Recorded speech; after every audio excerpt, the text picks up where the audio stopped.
The Fast Life Podcast is brought to you by Simpson Motorcycle Helmets. Check out the new Rayleigh Outlaw Bandit and the many other models, finishes, and colorways at SimpsonMotorcycleHelmets.com. You can also catch the Simpson team at AIM Expo, which is the SEMA of the motorcycle world, in Columbus, Ohio, September 26th through the 29th, which is open to the public. You guys know me as a huge Simpson fan. I've been wearing them for years now and pretty much made my business behind them, selling these badass helmets and painting them up and making them as cool as I can possibly do. Yeah, that's my shit. So you should check them out and possibly wear one your damn self. Lex and Moto builds premium Bluetooth audio devices for riders at a realistic price point without sacrificing quality. Check out their product line at lexandmotorcycle.com and catch them at AIM Expo September 26th through the 29th. I use these headsets on a daily commute and my cross-country rides. Order yours and use Fast Life at checkout for 15% off lexandmotorcycle.com. John Jessup's Team Dream Rides is your hub in NorCal for bike sales, bike builds and maintenance, and of course in-house dyno tuning. If Stockton, California is not close enough for you to stop by, check out their website, teamdreamrides.com. Use offer code FASTLIFE at checkout for 10% off, and give John and the team a follow at IG, at Dream Rides John. Kevin and his team at Big Bear Performance has really set themselves apart in the performance Harley industry by investing their product line into products that make your Harley perform, feel, and look amazing.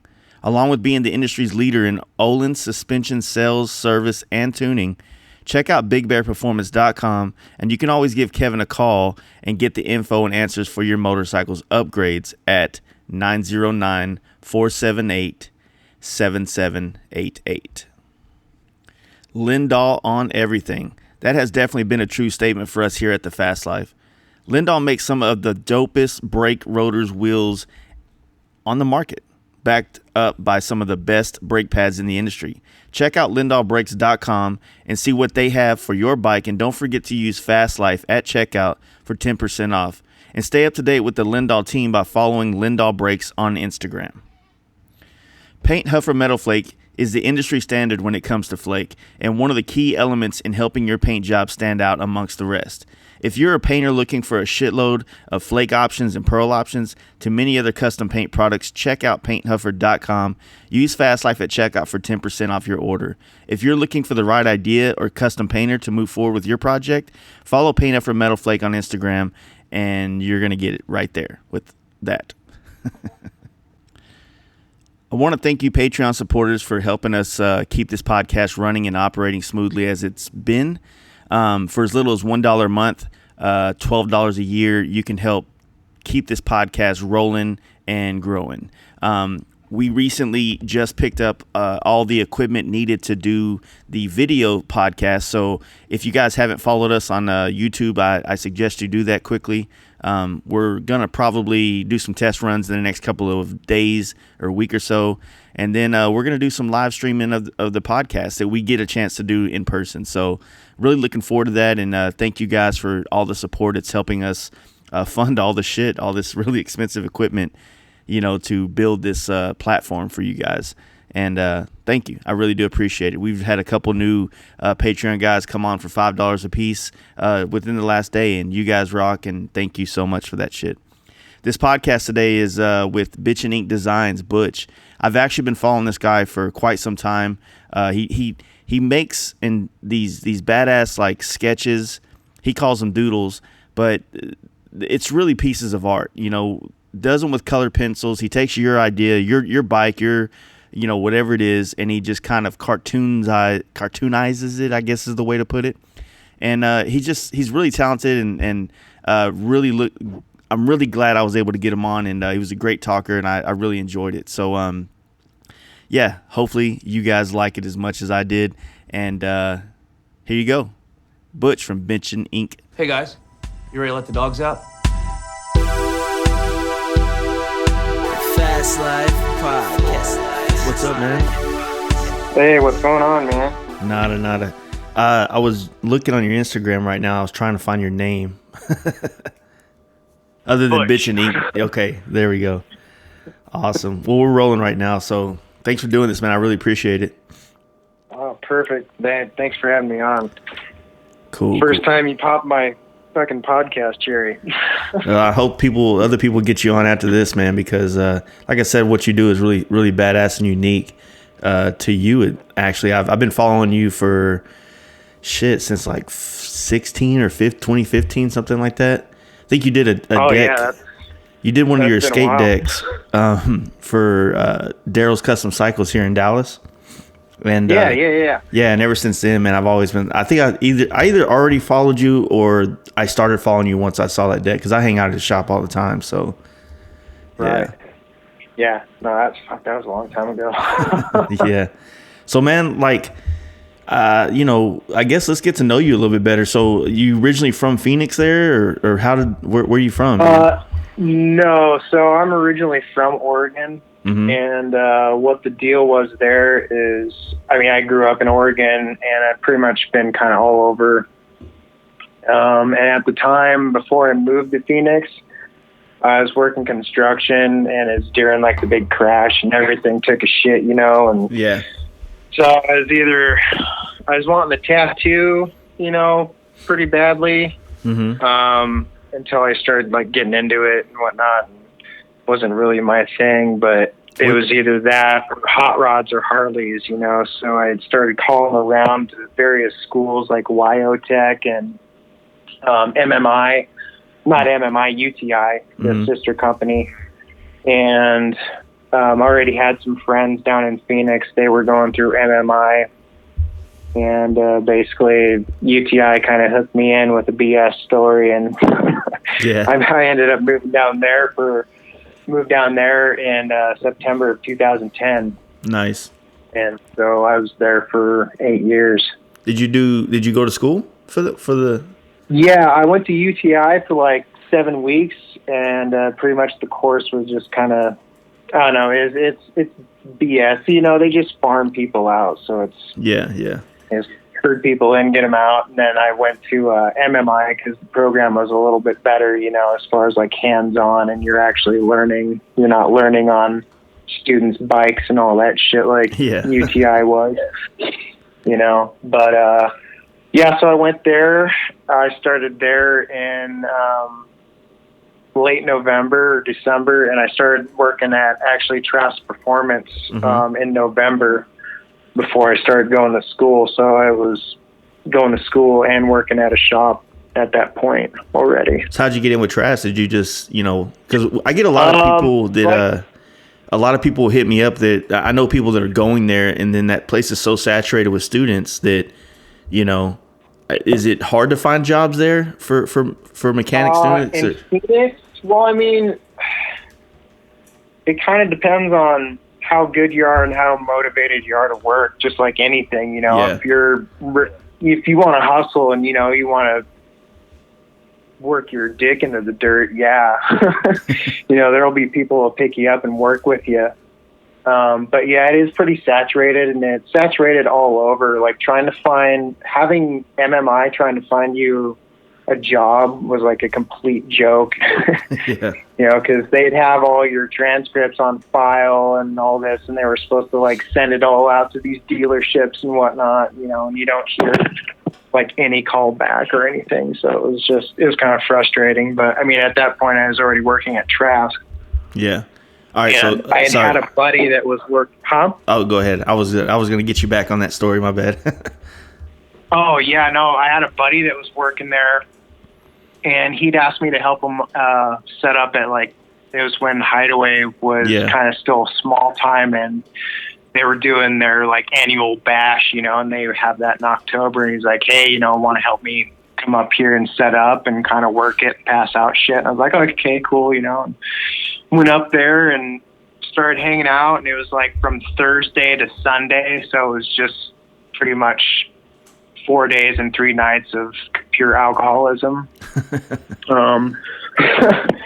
I was, hanging out, passing out shit, and the boss actually comes up to me, Nick, and he's from fucking New Zealand. And he's like, hey man, he's like, you want a beer, and every 5 minutes he's like, hey, want a beer? Want a beer?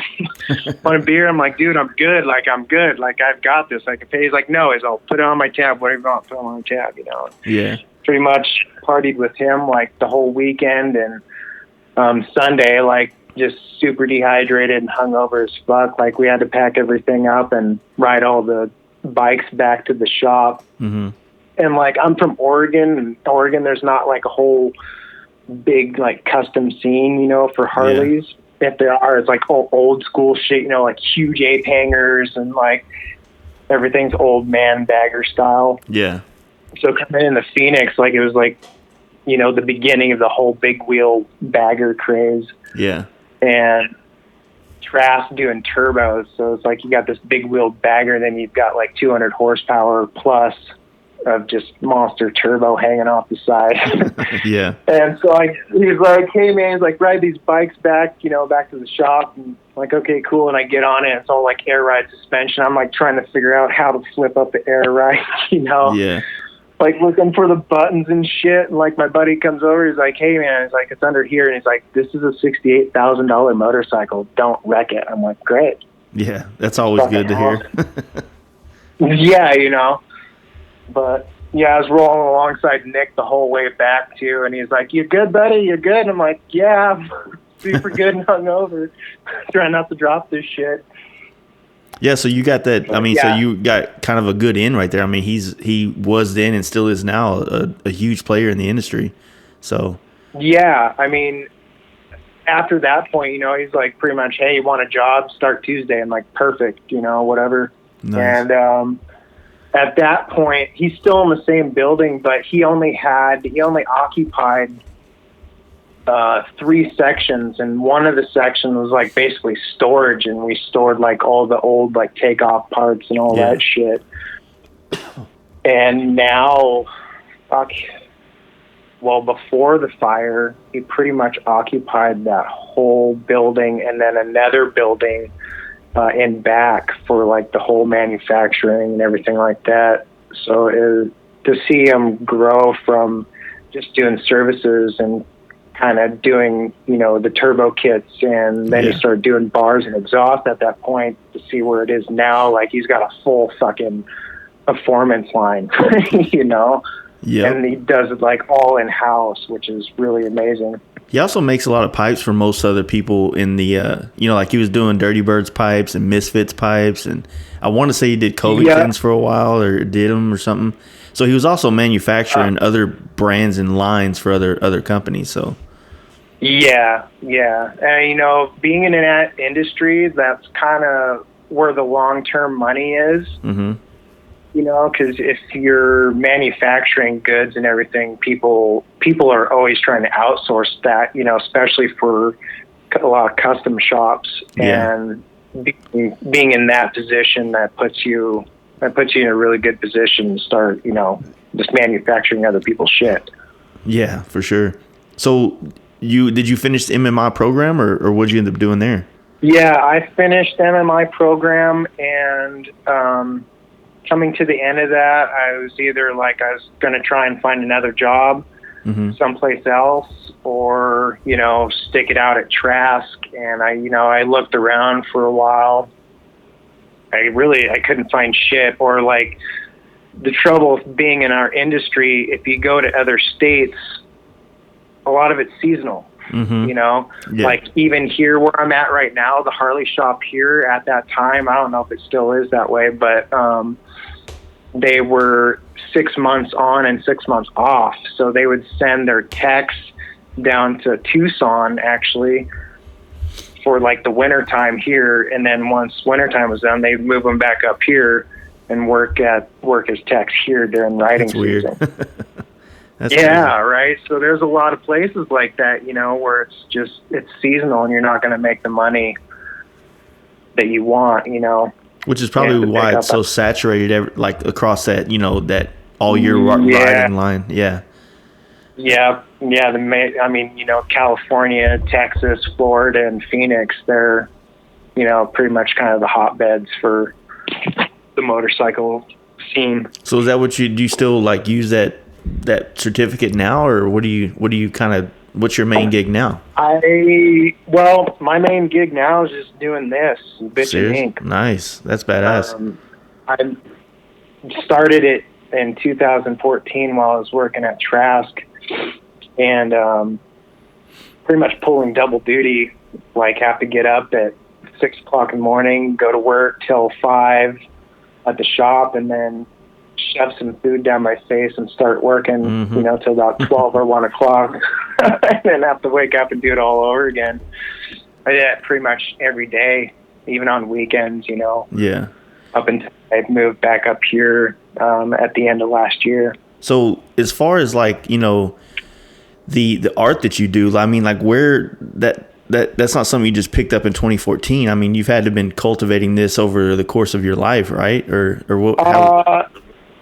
Yeah, I mean, just if I could pick up a crown, like that's as far as long as I've been drawing, like I've been doodling like here and there since I was a kid. Especially like way back in the day, because I grew up in the suburbs of Portland, so there's a lot of like hot rods and lowriders and Harleys going around. And also, like, going to the grocery store, I'd head to the magazine aisle. Yeah. Like, first thing, and be like, hey, pick me up. on the way out. I did the same thing. I'd flip through, like, all the hot rod magazines and lowrider magazines, and, like, still, Rat Think was still going on through the hot rod magazines, and that really caught my attention. So did, like, the lowrider magazines going through the art section, and seeing all these guys like do some crazy ass, like just either tunes or even just realistic pictures, drawings and everything. So I'd go home, try and mimic a lot of that stuff and just do my own thing. So, I mean, I've always been doing it, and I took art in high school, which that was all right, like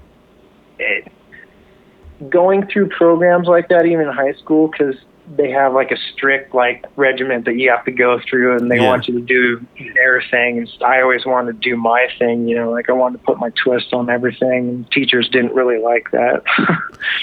So they'd always like scold me and criticize me all the time. It was like, hey, like I'm going to do what I want to do, whether you like it or not.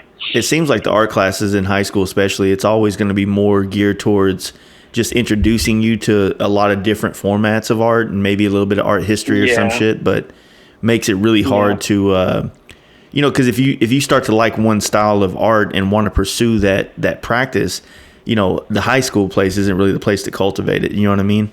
It's kind of something. And like, how old are you right now? I'll actually be 39 at the end of August. So you're a couple years older than me, but I mean, we kind of grew up in the same era where when we were in high school, the internet was like very primitive. Oh, nothing. You know what I mean? Like you couldn't really get instructions or pictures. Really, it took forever to load a picture. Right? Yeah. There's no fucking YouTube. Like we had Bob Ross. Yeah, exactly. We had Barnes and Noble. So I mean, like it could be very, and I've always said this too for myself with the airbrush, man. Like obviously that's not something they teach in high school, and I always wish that I would have been introduced to it in high school. That way I could have, had the opportunity to start earlier. You know what I mean? I didn't start airbrush until I was like 25, 26. You know what I mean? Well, fuck, dude. And how you're? I'm 30. 36? I'm 36 now. Yeah, 37 next month. So yeah. It's the work you do, it's bitching. Thank you. So it's like and I didn't take auto body class because I grew up in a family of auto body people, so I didn't want to do that at all. And that's probably where I would have been able to find that kind of introduction into airbrush if I would have took one of those classes. But I was into architecture and shit, man. I was trying to I was trying to design and create shit, but I wanted to do it through a different thing, something else that was not the family lineage, I guess you'd say. Right. You wanted to do your own thing, And I think that's kind of what going through high school, and even like I went to community college, and I have a associate's degree in like digital imaging, but I had to take some art classes in there too, and it was still like just basic stuff. And I think going through that, to me, it's so structured and everything. It's like, people should be able to be creative and have their ideas and build upon that. You know what I mean? Like, I was really thinking about that, man. Like exactly what you're saying. It's like if you could go to some type of college and not be forced to take all these classes that don't pertain to anything that you're trying to pursue, whether it's the technical training or, you know, whatever, then like if you could go to college, and I guess that would be like technical schools, but they still have a curriculum as well. It's almost like they have to have that for you. Cost you, know, an arm and a leg too. So, I mean, I imagine if you went to college and you were learning some of this stuff, the programs are so advanced and so much different now, you know, to do digital imaging. And is that like, what do you think about that now? You know, do you even mess with that at all? Well, fuck, dude, like in high schools now, they're pretty much getting like traditional art classes and it's all like Photoshop. Damn, I didn't even know that. They're going through Photoshop programs, you know, and I mean, there's still like smaller schools that are still doing traditional art, but like, you know, major metropolitan high schools and whatnot, they're switching over to Photoshop and digital programs, you know, like on tablets and shit. And like, you know, I feel like there's a place for all of that, you know, like I'm not super into digital art. I know there's a lot of artists that I follow that are really badass on it, and you honestly wouldn't be able to tell until they told you.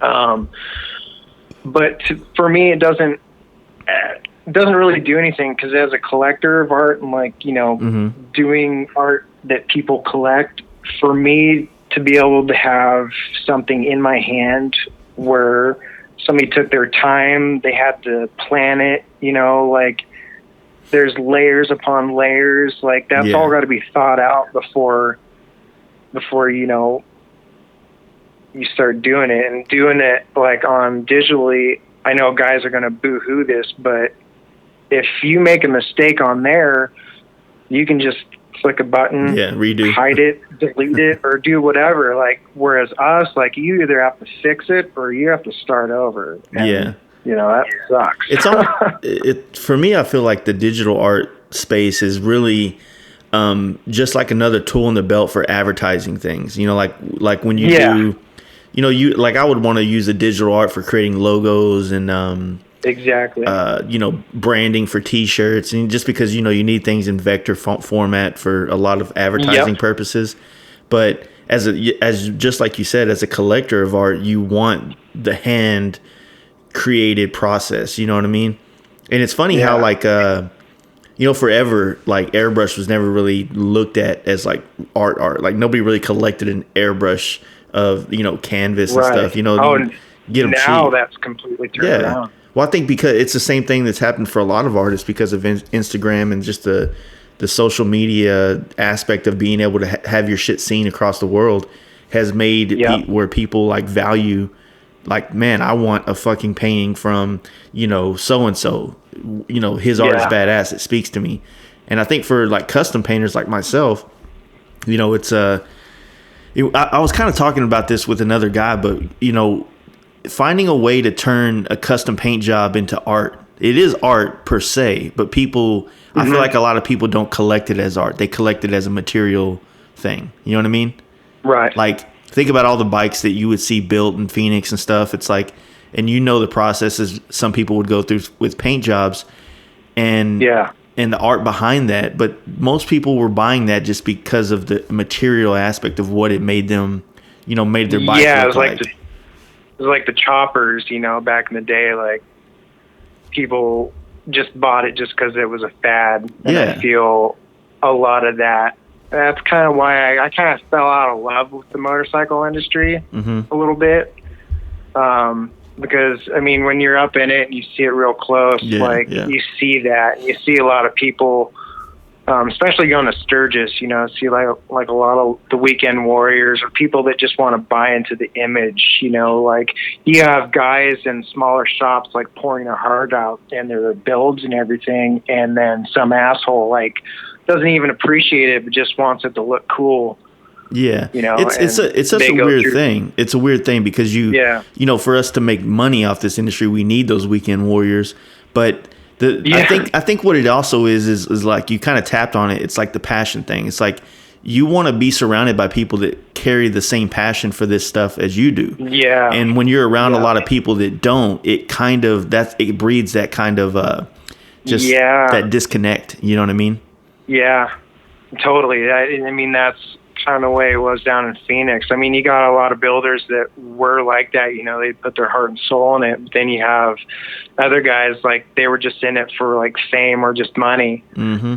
And for me, that was very disheartening because, you know, when I was growing up, we all watched, you know, like the biker build-offs and all that shit. And I'd see like Jesse Rook and Jesse James, you know, people like, a lot of people don't really like Jesse James, but the way that I saw Jesse James was, dude worked his ass off. And also he was pretty passionate about the things that he was building. Even now, I think like, him tucking back into Texas and just doing his thing, like, you know, he still has that passion for it. And that's really cool to see. I like seeing that shit. And,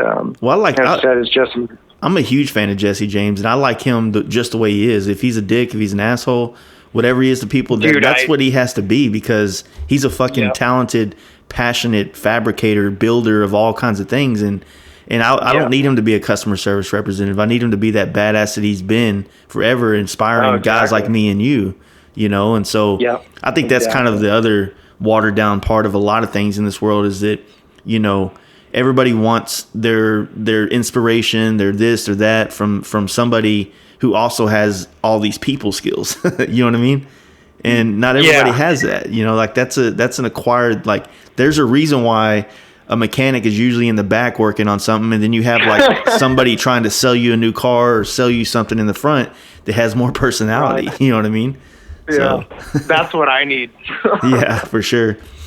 So, you know, you were drawing, like, because you have like a real character thing, and now that you've told me some of the backstory, I kind of see that coming from that Ed Big Daddy Roth stuff back in the day, and how they would draw the hot rods and shit, and so I see that now in your work. I don't know why I didn't put those two things together before that, but where did the colored pencils come into play? Like, is that just something that stuck from art class, or?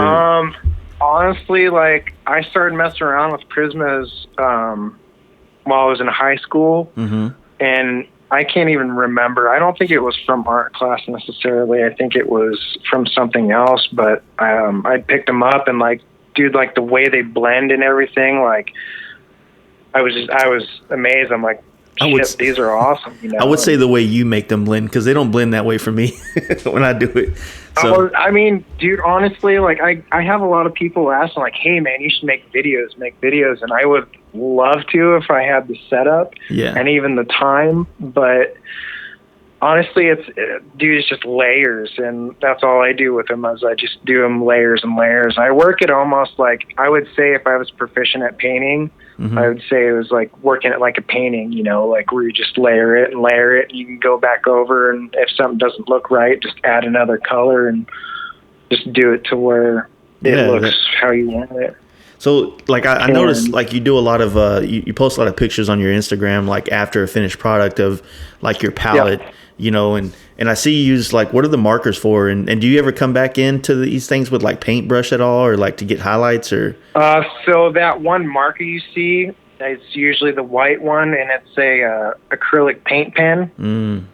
And that's what I use for, like, you know, the highlights, or if there's reflections or whatever in that real bright spot that's usually in them, I just dab it with that pretty much, or I might do some line work with it a little bit. Nice. But that's all I really use. I don't use any brushes. My hands are way too shaky to use brushes. That's cool. Well, I noticed, because, I mean, like, I do sketches for everything I do, but my sketches are very two-dimensional and very, you know, it's more like help to figure out the lines that I want to lay out in the paint job and give the customer an idea of just where we're going to go with this project. But, you know, I do spend I spend hours doing that. And, you know, I was looking through your Instagram just trying to get some more, you know, understanding of your process. And, you know, you had made that post where you're like, you have between 8 and 20 hours into a project. And I can imagine, like, how people must think that, oh, he's sitting at home coloring all day, he should be able to knock out 2 paintings a day. You know what I mean? Like, there's fatigue in that. No, that's no joke. Yeah. That's no joke. I had one guy, he emailed, like, about a commission, I was like, hey, like, how long does this typically take you? And I told him, like, well, it's between 8 and 20 hours per piece. And, I've got a list of like 25 plus people that I'm working through right now. And he's like, oh, so in about a month? I'm like, no, bro. Yeah. No, I've got to be able to sleep, eat, and shower between that, plus do everything else that I need to do. I'm not like grinding like 24/7. Yeah. Like on a Coke binge, Dude. So I would imagine like in the same concept, it's kind of the same way with me and helmets, because helmets are so much smaller than bikes. So people just think, hey man. Plus all the masking you have to do on those bastards. Dude, not even that. I mean, just the creative process, like the creative side of them is really the bottleneck for me. Like sitting down with markers and pens and trying to gather ideas and like, how long do I stay with the style? Because even though like my style's all kind of one, there's things I do in my paint jobs that kind of resemble each other, and they're kind of like waves or phases that I'm in, if that makes sense. You know what I mean? Mm-hmm. And so, yeah, like I said, the biggest thing for us is sometimes the bottleneck of just the creative, like the new paint job on this helmet. So yeah, I could, if everything in the world was perfect, I could maybe do 2 a week if everything was going good. But it just, even if I get one done, like I'm almost like gassed and exhausted from that project that I need to decompress. Mentally. Yeah. Mentally, because when you're doing intricate paint jobs like that, like as I said, it's a whole thought process where you have to think like beginning to completion of how everything's going to go, how you need to prep everything, and how you need to overlay every single color and whatnot. Like, dude, your mind's like working harder than your hands are. Yeah. And one thing about your art that I think is also to be noted is that like you're taking an image and you're redrawing it. You're not tracing it, right? So you're giving it like a hand-drawn feel, obviously in that old hot rod style. And I've seen you do other things too that were just kind of, your own taste. Like I saw the Venom thing you did was pretty badass. So yeah, I mean, like you're not just like slap another fucking piece of paper on the table and, trace out the dimensions, you're redrawing this, you know what I mean? Yeah, exactly. Start to finish, and that's like picture references too. Like I express to people like all the time how important those are and the quality of them, because I mean, if you can't sit there, if I can zoom in on a picture and it gets like super blurry, like your image quality sucks. And so that actually creates a lot more work. And I have to kind of do some guesswork, and try and make things look right and what I see. Because I'm warping everything, but everything I see, I'm recreating that into this framework. I see that. You use a lot of the lighting from the pictures themselves to give you, palettes of colors and where to put the light at, which is what really makes the paintings pop. You know what I mean? I was going to bring it up, but one of the things I really like about the shit that you do on just all the different canvases is just you have this ability to create texture, or the visualization of texture with pencils, So like you did a paint or you did a sketch or I don't know what you call it. I guess what would it be called? A sketch or a painting? You know what I mean? For what you're doing. A doodle. A doodle. Okay. I don't know. Scribbles, I guess, a caricature, Yeah. In a way. You did a bike, but it was like a flat clear bike. And I literally in the picture felt like I was looking at something with flat clear coat on it. You know what I mean? Yeah. Like that to me, I mean, as an artist, I look at that and go, fuck, man, like I can't even do that with a paint. And I have flat colors, you know what I mean? Like if I was drawing the paint job or whatever. But right. But no, that's what really I think creates the quality of the work, I guess you'd say. Yeah, I mean that's what takes time, like all those details, and it's hard to see like even on Instagram or Facebook until you get like the drawing in your hand. I'm always nervous too. Like there's a lot of people say like, oh, it looks better on Instagram. And then I'm nervous when people actually get their piece and they're be like, what the fuck's this, man? You're like, dude, no, but no, it's feedback's been actually really good on it, and that's to me doing all this. That's what makes it worth it. Mm-hmm. Is when people get that and they can see it and feel it, and they look at it and they're like, hey man, like this is really awesome. It's it's really what I wanted. Like to me, like that means a lot more than oh yeah. Like that's what I like too, and I'm not into anything for like hype or like even exposure or anything. I just want to do this and like have people appreciate it and realize that what they have is like something that's hand done and there's only one like it. Yeah, like how you've also like you found a way to brand each, like the skate decks. I thought that was really cool on the back, how you'd have a brand logo on there, so you'd be, you know what I mean? Like that was cool to me. Yep. Yeah. Yeah, that was since day one. Like I always branded them, and I wanted, because those, like I really wanted something, one of a kind, and even like I do it like numbered by year, so it's like 1 of 5 for this year, and then the next year, So all those I wanted when people get them, like it's something special, And yeah. That's what we're actually about to start doing that with our helmets come next year. It'll be like each one will have its own little brand at the, in the back. Cause I don't sign anything I do, which I'm going to start next year. And oh, you should. Yeah. I just, once Instagram came out, I felt like everybody already knew who fucking did it. So it's like, whatever, you know what I mean? But, I do want people to start, like a lot of people that do get helmets from us, they kind of have started to collect them as art. You know what I mean? Like, it means something to have this helmet from them, because it's not something they bought off a shelf. It takes months to get one, and so all those kind of things, like what you were saying with your projects, it creates more of a relationship with the product. You know what I mean?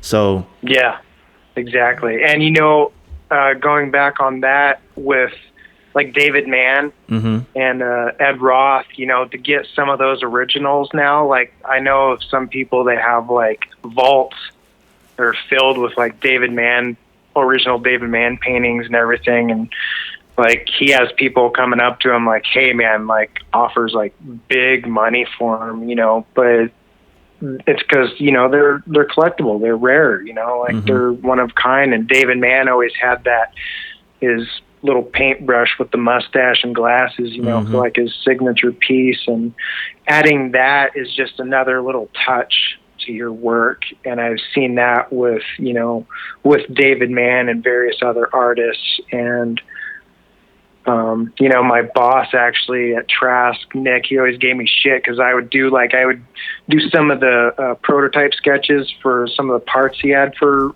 back in the day.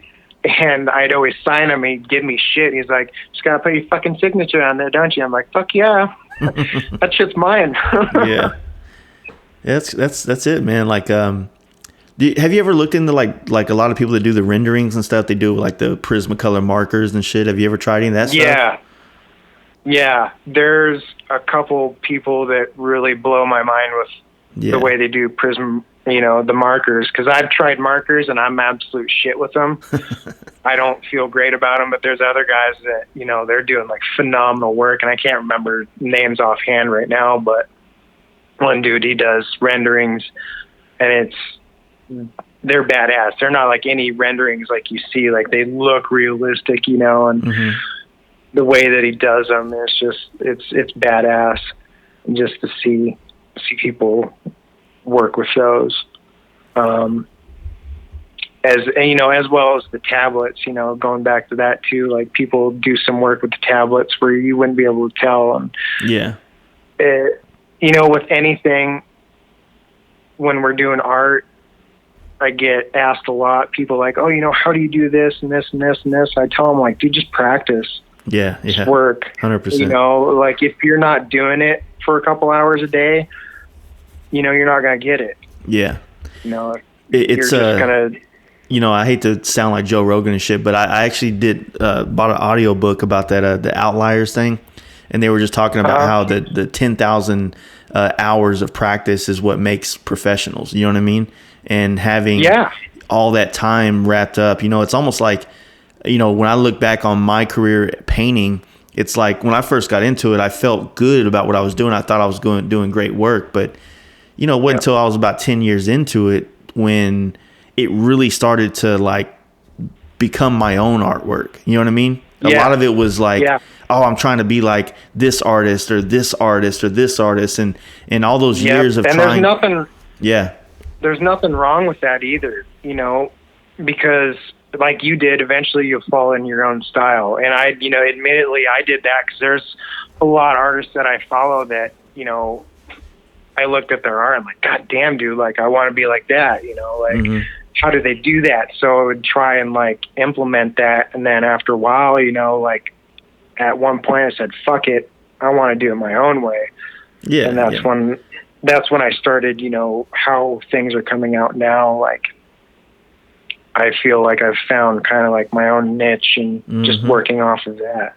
Yeah, exactly. And I see what people are doing. Like, I see a lot of people getting into the digital art thing where they're, you know, they'll take the, you know, the iPad and like Procreate, and they'll, you know, you send them a picture of your face or your bike and they'll redraw it. And I think that's cool. It's worth it to me, you know, for what they're charging. But like I said, what I would use that for is way different than like what I want a piece of yours for. You know what I mean? Yeah, exactly. And it's, you know, I used to do a lot of t-shirt design, and I was doing logo work for a little while. And just everything that I do by hand, like I feel like I didn't want it used for that, because I'm like, dude, like there's people out there that you can, because they weren't wanting to use it like on the side of their trailers and shit, you know, like I want to put it here and like blow it up real huge. And like, well, you realize you do that, it's going to look like shit. Because what I do, like, you know, you can't just blow it up and use what you want. That's why, you know, that's why they have all the vector art now, you know, all the Procreate and Wacom pads and all that shit, because you can do that with that. And, you know, that's why I feel like that art, you know, it has a place. Yeah, for sure. And it's still creative, you know, and they're totally artists and they use just a different tool. And it's great for people that want to use it for that aspect. Or even if they want to collect it, you know, if that's their deal. But it's kind of like why, you know, I hit you up about wanting to get a piece from you as well. It's like, you know, we're looking at doing this like studio for our podcast and for our whole shop next year. And, you know, I could paint a whole bunch of shit and hang it up in the walls, but man, like, I just feel like it'd be so much cooler to have, and this is why I've been on this photography kick too, where I've been trying to get photographers that I know to do pictures of our bikes or us or whatever the case may be. Yeah. And so that I can print out their work and have it hanging in the shop. So it's like, you're just kind of surrounded by inspiration from all the people that you find awesome. You know what I mean? Exactly. You know what I mean? Yeah. So like, I that's the kind of the studio space that I want to create, and just have just badass pieces from so many people that are, you know, like yourself and whatnot, to come in and see that, you know. And then if people come into the, like, if people come into the studio, you know, to buy a shirt or a helmet or whatever we end up selling, then they'll see like, oh, that's that fucking, I remember listening to that podcast with that Tim O'Keefe guy, and that's a photo from him. That's awesome. You know what I mean? So right. That's kind of the goal. No, that's really cool. Fuck, dude, if I bought all the art that I want from other artists, I'd be broke. Oh yeah, trust me too. Super broke. You take loans out. Dude, yeah. I've had a lot of artists, like I got a couple friends that are down to do like trades with helmets and stuff, but it's the same thing, man. Like, just like your list, I got a list too, and you're like trying to get to the point where you can do that, and you know, and eventually it'll all happen. You know, I'll get a chance to do one for this guy and stuff, but it is tough, man. You know, because it's super tough. Like, I kind of envy you, because I want to be in your boat right now, where you've been able to, like, I look at helmets for me like my quitting my job and just doing the thing I really like doing the most, right? Right. Painting bikes is fun, but it's so taxing and it's so costly for the material side of things that the helmets have started to become like the biggest fresh air of and reinvigoration of art into my soul that I've ever had. You know what I mean? So right. No, you know, it's we're kind of like in a weird like gray area right now, as far as like people wanting to do that, you know, like things where they want to do things where they want to like feed their soul or their personal like passions and everything, but they're still struggling to like, they got to make money.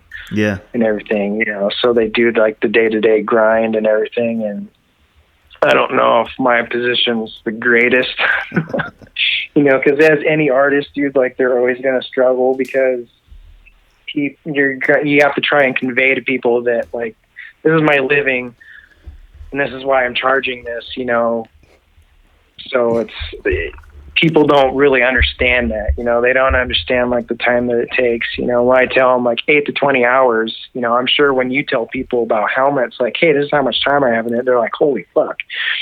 Yeah. Nobody associates the time with like themselves going to work. So it's like, when you're like, yeah, dude, I'm going to have 40 hours into this project, they're not thinking about it, especially back in the day when people used to come at me wanting me to do shit pro bono all the time. It would be like, dude, you literally think about this. It's going to take me 80 hours to this project. And I'll tell you what. But you'll get exposure. Yeah, I'll tell you what. You come sit in here, don't go to work, take off 2 weeks worth of work, and come sit in here while I do this project for free so that we can be in the same boat. You know what I mean?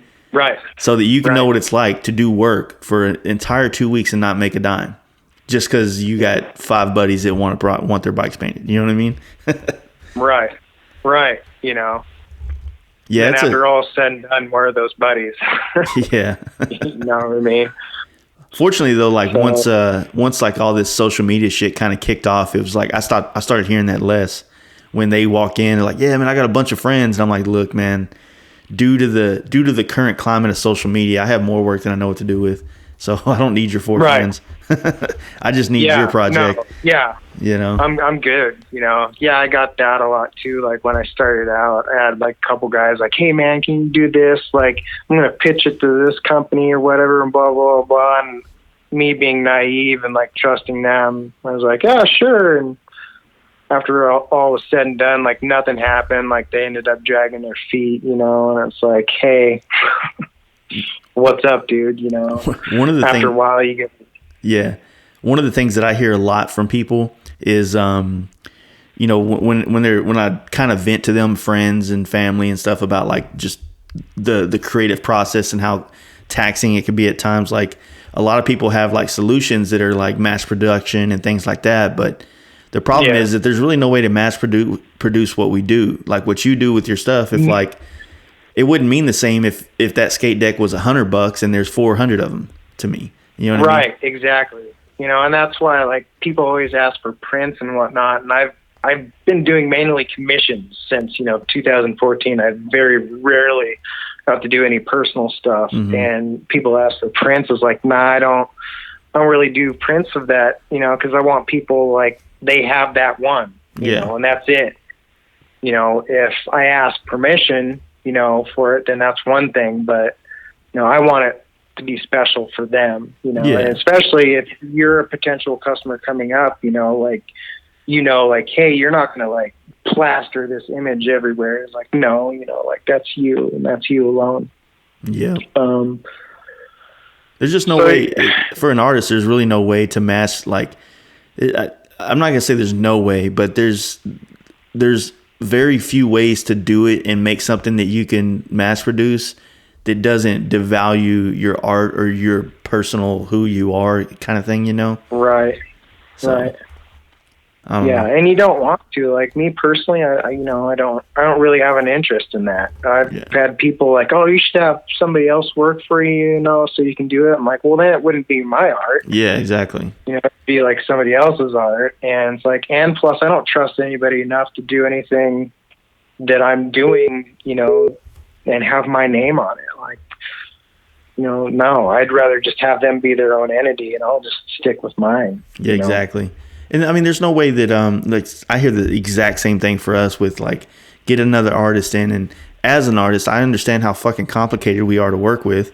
And so, if someone's coming in to do a paint job for me or an airbrush portrait for me, I got to hope that they want to do it. Then I got to hope that they're going to come to work that day without 100 other things going on in their head. So they're actually putting in 100% effort on this project. You know what I mean? Like there's just too many things that and then I guess the main thing is that like, I don't really feel like most of artists look the same as their work. So if someone loved this helmet I did, and then they commissioned one, and then you did the helmet, it would be like, okay, dude, like this is cool too, but this isn't what I paid for. Like this is the look I want, you know? Well, yeah, because we all have our own styles. Exactly. You know, like, and that's why there's so many different styles. If you sit there and ask somebody like, hey, I need you to do the exact same thing, they're not going to do it. Exactly. No matter how much you tell them, like, no, it's got to be like this. It's not going to happen. You know, like I've always said this, I love the fact that I know a lot of the painters in the industry. So as soon as someone sends me ideas and it's like a bunch of like, you know, another painter's work, I usually respond with, hey, here's his number. You know what I mean? Right. Exactly. Yeah. So. Well, it's a lot of people, you know, they want tattoo designs from me or whatever. And it's like, I don't really like doing that because I'm like, okay, I've done tattooing, so I know how it goes. But if you sit there and bring in somebody else's work, usually if they're into it, they're like, okay, you know, cool, but they're still not into it. Like, 'cause it's not their work. You know what I mean? Like, I tell people, I'm like, hey, if you really want a tattoo from somebody, like, go research their artwork and, you know, find out that way. Like, just for sure, look through their portfolio, you know, and like see what they like to do, because you could bring them anything you want, and they're either gonna like think that's cool, they're still really not gonna want to do it. You know, they're gonna want to put their spin on it. You know, because tattoo artists, like, they're artists too. You know, they want to put their spin on things, especially like the great ones. You know, like because they've worked their ass off to that point to be able to have that creative freedom with people, because they've built their business on that. And you know, I feel that's kind of offensive from artist to artist to bring somebody else's artwork and be like, hey, do this. Yeah, you know, it's like I'm immediately slapped in the face. I guess you know, for some artists, it is about whether or not they have an original artwork that they do or style they do. You know, just coming to mind, like almost like a devil's advocate to this conversation is kind of like, I think that some artists are chasing the achievement of creating a photorealistic version of whatever you're trying to get them to do. So like, you know, if you look at like a Nico Hurtado kind of guy, I could see him like really trying to take on one of your projects to make it look just like your shit. And that's kind of the art for them or whatever. But I don't, at the same time, like then you look at, you know, a Paul Booth, like he's going to do his style. That's all you're getting. You know, you're not getting traditional from him. So. Yeah, no. And it's, you know, like I have an appreciation for the photorealistic style. If you can do that and pull it off, like, dude, you're obviously like your master. But I feel, you know, every artist, like, put your spin on it. You know, actually, an airbrush artist, Steve Gibson. Yeah, met him at SEMA. Super cool dude. Does badass work. Like, I mean, does badass work, and he likes to mash things up, you know, and he still likes to put his spin on it. And I, you know, I love seeing that. And just like you with the helmets, like, you put your spin on it, you know, like, it's still realistic, you know, but you also have your spin on it. And I like seeing that, you know, when you're diverse and you're able to still put twists and put your mark on it. Like, that's what I like to see. And that's why I do like the cartoon stuff, you know, because I find no joy in doing like super photorealism. Like, I find no joy in it at all. It's just super boring to me. See, I think right now I'm kind of at a point where I'm trying to get better at airbrushing so that I can offer more ways to do it. But it's more like, you know, like the other thing I've been wanting to do is find other art styles to do on the helmets, on the tops. Like, still do like a portrait of somebody, but maybe do it in like, I guess, I don't know what they call it. I've always talked about this many times, but it's almost like vector form, where it's like shadows, like gradient shadows of an image or whatever, you know? Oh, right. I don't know what the actual name of that is, but, you know, kind of like that Grand Theft Auto kind of look. you know? Yeah. So it's like what's like cell art or something like that. Yeah, something like that. So like finding different ways of doing the same, you know, having so and so on top of the helmet so that it stays true to what I've kind of gotten known for, but in different types of art formats, like different styles, whether it's, you know what I mean? Just that way it becomes interesting, and it's showing growth. And like, to me, like if I keep doing the same thing for the next 10 years, I'm going to hate it like I started to hate doing certain things. You know what I mean? So yeah, no, exactly. I definitely hear you there. And like, I kind of feel that way with this. Like there's some projects I'm super like stoked about, and then there's other ones, you know, like we're not ever going to like every single piece, you know what I mean? Yeah. But I still want to put 100% in it. But sometimes, you know, like I get to the point where I'm burnt out, and I start looking for other things that I can do in between, you know, the whole skate lamp things, you know, like I start doing that. Like I want to kind of do like just some not generic stuff, but, you know, to where it's, I guess, more affordable, but still it's simple and it's something cool that you can put in your house or shop or whatever, you know. And I started looking for things like that, and I like doing like redoing like old furniture too, like just making it badass, you know, like kind of hot rod style. So when you're trapped in this space for 8 to 20 hours, I mean, what's your are you a music guy all day, or you podcast stuff, or what do you do to kind of quiet the mind? Like podcast, music, and listening to shows and movies. I never get to watch them. I just listen. Yeah, I hear you that. But yeah, it's a crazy place to be. I mean, sometimes like I like the silence, but man, when you're stuck there for a couple hours at a time, just the amount of shit that goes through your head. And then that's why it made me think about that when you were talking about these other releases or avenues of being creative, like with the furniture and stuff. It's because you start thinking about that shit and you're like, fuck, man, now I want to do that. And I'm stuck here for the next 3 hours. Yeah. And that's kind of a double-edged sword with that shit, because once you start thinking about that shit, the stuff that you're working on, you immediately lose interest in. You're like, I want to go do that. Exactly. And that's how I am. I'm very guilty of that, where it's like I'm thinking about something like, fuck, I want to go work on that, you know, like make it a reality. And I mean, it's a good and bad thing, you know. Yeah, like right now, like I've been really, really digging deep trying to learn like editing video and stuff like that. And so I finally did one, and it's super cheesy, but it's literally the first thing I've ever really done. And but now, like after doing the editing process, now I understand a different way of like, now I understand how I need to shoot it, like shoot the footage. You know what I'm saying? Right. And that's all I fucking want to do is go video something so I can try it again with like this revelation in my mind. And you know, we're gearing up. We're trying to get a lot of equipment together to start doing this podcast in video form, and also to use for like, say if I want to do a helmet, I can do it all live streamed onto YouTube and Facebook and all that shit.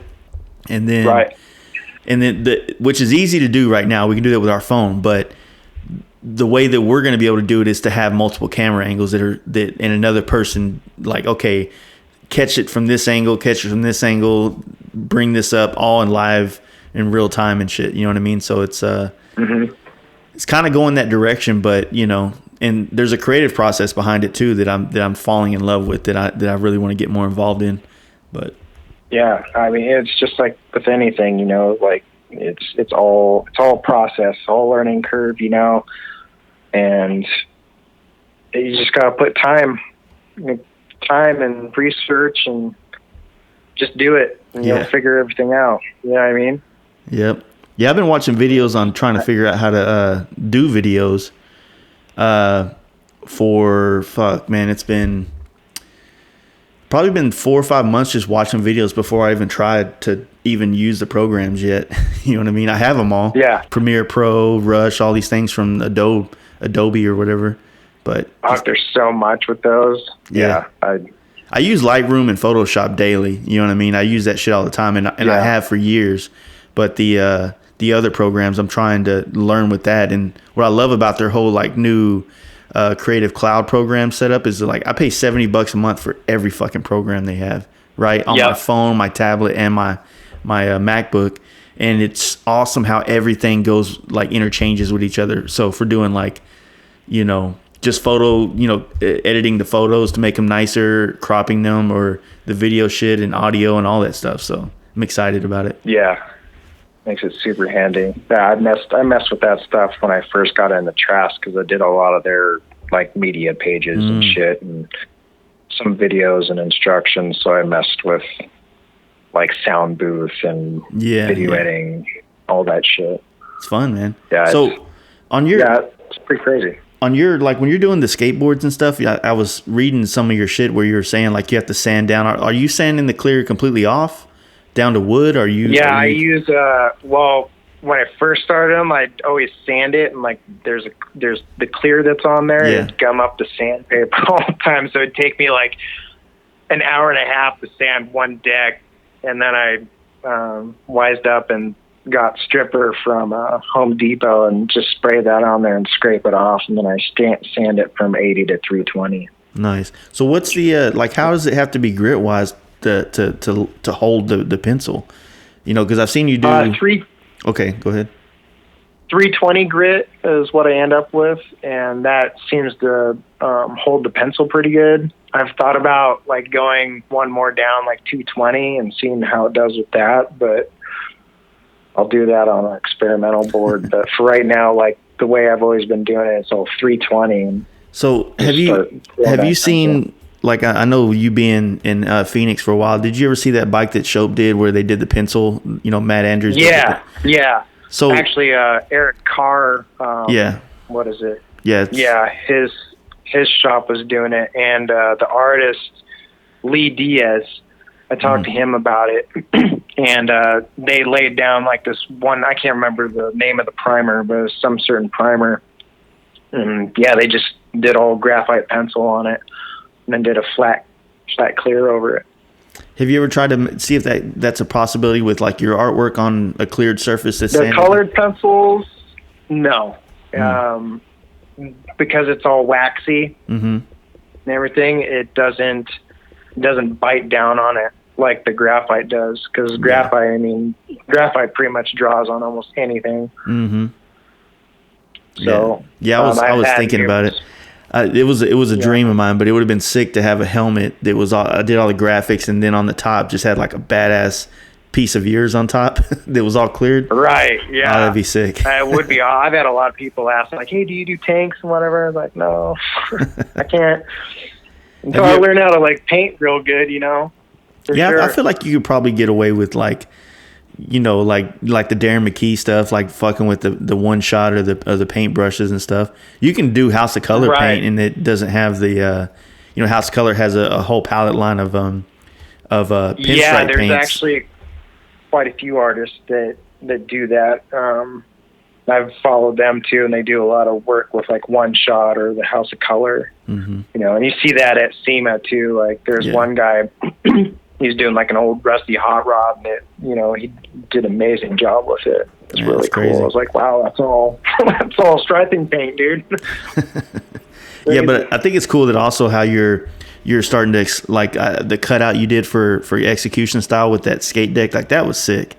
Like that, I was scrolling down earlier today and looking at it, it's like, fuck, man, like that's the kind of shit I think I want right there. You know, it's cool, man.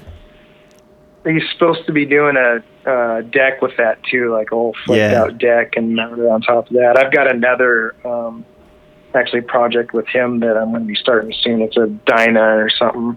Nice. Of a wood cutout. We'll be doing that. And that's cool, man. So, I mean, fuck, dude. And you said you're putting like a wood clear over the top. Is it just like kind of like a seal-in or some shit once you're done? Yeah, I put a wood clear over it. It just, I don't know if it makes a difference, but the way the wood reacts to like temperature and everything, you know what I mean? Yeah. I just want it to be more protected, and I don't know if wood clear, you know, actually keeps it from like shrinking and expanding, you know, so much with all the elements as opposed to like automotive clear. Yeah, you pretty much just need to lock in those colors so they don't get smudged or smeared or whatever. And I mean, most of these decks are going to be hanging on a wall, so it's not going to be skating them. So right, no, it'd be a stupid expensive skateboard. exactly. So you said you had a bike and everything, right? Yeah, I have a Dyna. I have actually. I mean, my first bike was a GSXR 600, and that was like in 2013 or 14. And then that got stolen and fucking piled up. Nice. I got my Harley in 2017. I got a Softail Night Train, and I had fucking like 8 hangers on it and shit. And around here, you know, you have to wear helmets, so I had like that stupid skull cap fucking thing that's not going to do shit for you. And then moved to Phoenix. I still have the Softail, and people were like wrecking left and right, so I got a full face finally and started wearing that. But then I got rid of the Softail, and then the Dyna rode. That was basically my main transportation when I moved down in Phoenix for like 5 years. I rode my bike everywhere. Nice. And what do you then go ahead. What's that? I was just gonna say, what, like, did you ever get involved with anything like culturally around the bike stuff down there other than just the work side of it? Did you go ride, hang out with people, things like that? Or nah, you know, I mean, when you're in that, pretty much we hung out at a fucking Cave Creek a lot, and that's where a lot of the scene is. And then all over, you know, like we'd go ride downtown and go hang out on the west side, the east side. So I was pretty much all over and riding around with people and whatnot. But being in the industry, I mean, you do hang out with like a lot of the other shops and a lot of the other builders, you know, and everybody just kind of, you know, gathers around all that. So you're pretty much in the thick of it if you're around that. Yeah. But I always, I mean, I didn't really like being in groups or anything. I always liked doing my own thing anyways. So I'd take off, go all over the place and ride all over Arizona and jam out to California or go to Vegas or, you know, so I always just kind of did my own thing too. Nice. Cause there's just people with egos, you know, and yeah, so everybody's got their own agenda and everything, and that got exhausting. It's like, dude, I just want to go fucking ride. Like, I don't care what we do. I just want to go ride. You know? Yeah, you'd have everybody. It's like, oh, I don't like going here or there. It's like, yeah, that's one thing we've been kind of like, or at least myself, I've been struggling with is the business side of me that has some type of agenda at points and times, and then the guy that just loves riding bikes. You know what I mean? Yeah. So especially now that like we're, you know, it's so complicated because, you know, like I was just saying about the video stuff, like I'm really stoked to do video shit now. But when you're riding bikes, man, like to video and ride bikes is like a completely different experience. You know what I mean? Right. So it just, it's gnarly. It's like you don't get to enjoy that sunset. You're setting up to fake that sunset. You know what I mean? Or to capture that sunset instead of just live in the moment. So that's the thing I'm really trying to come to terms with, of finding a way to capture those experiences, but in the most organic way possible, so that it doesn't. Right. You know what I mean? Like, I don't want to hate on anybody because the footage will still probably come out the same, but the experience of doing the footage is what I'm kind of struggling with. You know, is keeping it authentic to myself. You know. Yeah, no, I hear you there. Just, I mean, it's gotta find a way of balance with that, and I'm sure there is, where you can, you know, still enjoy that and be able to capture it at the same time. Yeah, I just need to fucking hire like a camera crew. Yeah, there you go. Yeah, I can't afford that, and I'm not that popular. I mean, that's how like like Richard Rawlings and the Gas Monkey shit started. You know, he just I heard this, I could be wrong, but he pretty much just paid someone to follow him around with a camera, and he went up to like auctions and like bike or car shows and shit, and just kind of created his own TV show and then pitched it to somebody. You know what I mean? Yeah. Well, I mean, that's there's a few guys in Phoenix that have done that too. Yeah. A few shops, and you know, they're just trying to create that image and create that hype around everything, you know. And a lot of guys, you know, they're successful at it, like Rollins, obviously, he's fucking huge. But yeah, I mean, it's like anything, dude. Gotta find your niche and just start running with it, and it just takes time. Yeah. You know, with like YouTube and everything, the fun thing is if you can create something cool video wise for yourself that you were just gonna put out yourself, I think that's the best. I mean, I know that there's a whole generation of people that literally watch YouTube for everything, you know, and then there's some of us still that jump on Netflix and TV to catch entertainment, whatnot. But eventually I think that. Fuck. Go ahead.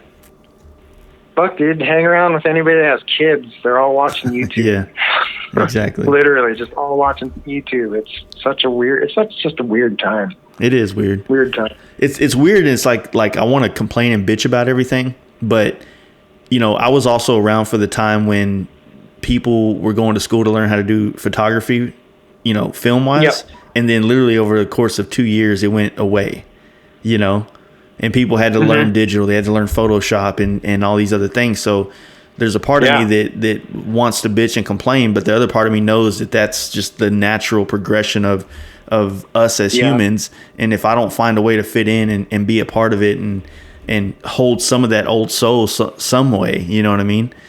Yeah. Well, there's ways to integrate it, you know, and like I'm super guilty of that because I'm old school. I hate dealing with fucking computers. Hate it. That's why I don't really do a whole lot digitally.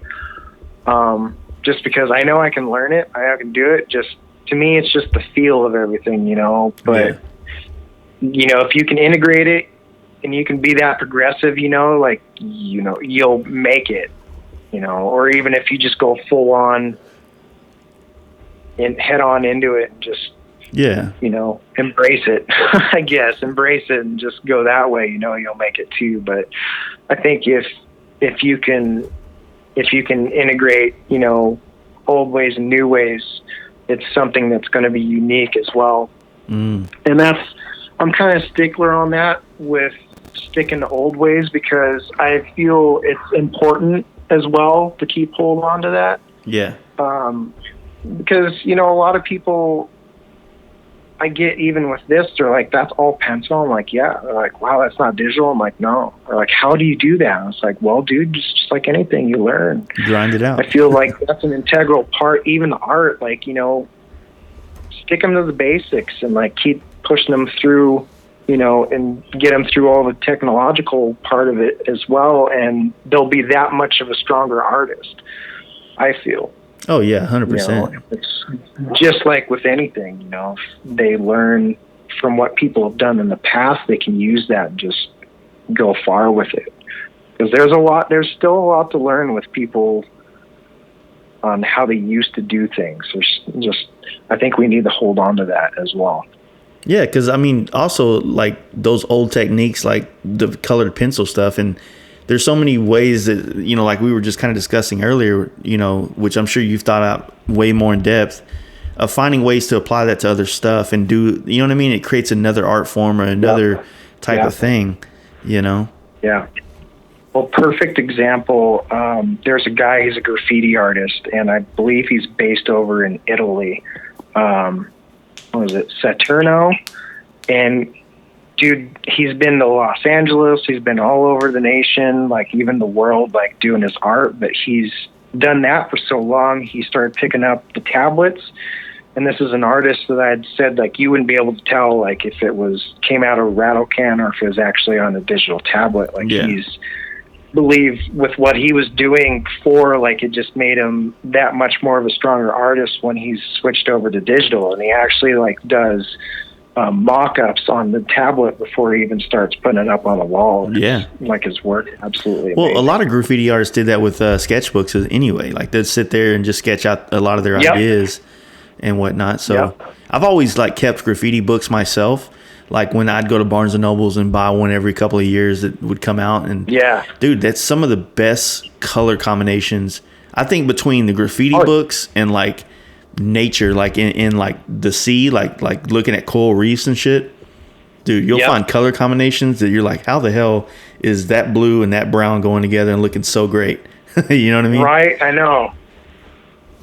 Yeah. So. It's rad. Like, I hear what you're saying there. Like, some of the color combos with the graffiti, it's insane to me. Like, I get inspired by that too. I'll look at some of that and it's like, dude, that's awesome. You know, like, and I'm sure it was used doing your paint jobs and everything too. You know, they're like, fuck yeah, that'd be awesome. Start laying stuff out. Like, that would get me pumped, you know. You know, one thing we deal with, or I've dealt with the last couple of years with painting bikes, and I would always have this like in-depth questionnaire for people that I like didn't physically, like when I wasn't working with a shop, right? So usually when you work with a shop and you're painting a bike, then you can see the bike, you see what kind of parts they're going with, the kind of finishes and colors they're using.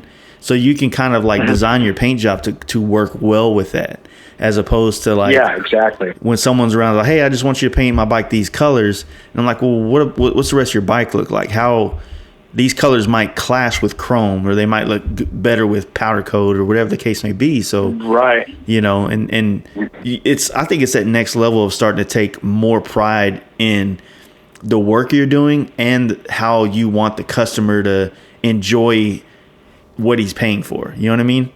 Exactly. Yeah. I mean, it's all in the details. Yeah, and those details sometimes are those conversations. It's those details of the project that make the details that I physically do with my hands that much better, you know? Yep. Yeah, and it's more satisfying to you as well. You know what I mean? Yeah, I mean, if it's a badass paint job on an ugly-ass bike, I mean, fuck, I think... Well, it could even be a good-ass paint job on an ugly bike. Yeah, I guess it could be. You know what I mean? Yeah. I mean, honestly, like, you'd be like, fuck yeah, that's awesome. Then they put it on the bike, you're like, Yeah. You know what I mean? So it's, yeah, I'd be super picky on that if it was me. It's sometimes it works out well, especially when you're working with, like I mentioned before, shops that you work well to get together. You know, like they respect you and your art and your vision and your opinion, and they're also not trying to like make 400% over what you're charging. You know, one of the biggest things I've always had with shops was like they'll quote a paint job to a customer for $10,000 and then tell me they have a $3,500 budget. You know what I mean? Like I've had that. Right. I've had that a lot, and it sucks. And the only person that loses bad there is the customer who thinks they're getting a $10,000 paint job for $3,500. And I think that's right. That goes into a whole nother topic of conversation about, you know, how these shops were really just pushing people out of our industry that would spend money and do multiple bikes, but just had bad experiences because of greedy people like that. You know. Yeah. No, that's kind of what fed me up with the industry too, because I saw a lot of that, and it was just like, you know, how can you do that? You know, like I would feel horrible if I did that to a customer. Yeah. There's no way. I'd always tell shops that I work with, even now to this day, I was like, look, you know, I get it. You have to upsell your, you know, this paint job. That's fine. You know, in this situation, this paint job is something that, just like, you know, your customer picking, I want Arlen Ness floorboards out of the drag book, you're going to get a 20 to 30% dealer margin on that. And I'm fine with 20 to 30% on my paint job, but fucking 50, 100%, like you're making more money than I am to do. Yeah, like, no way. Fuck that. You know what I mean? No way. Yeah. You know, those are the kind of things. So what, of course. Like, how's the weather up there for you? I mean, do you have like a small window of opportunity of like riding or just being outdoors? Well, I'm in Central Oregon, so it's like smack dab right in the middle, and it's I'm sitting up at like 4,000 feet in elevation. So right now, like, the weather's awesome. Summertime, even like fall time, like we don't really get a whole lot of rain. Like, it's kind of comparable to Arizona, the amount of rain we get. But I mean, the temperatures though, like it can get like super cold here. That's for sure. Yeah. So I imagine like around September, it's going to start dipping down a little bit, and then October, it's going to start getting real cold. And so, I mean, we have a good amount of summer. Probably, I'd say from like May to September.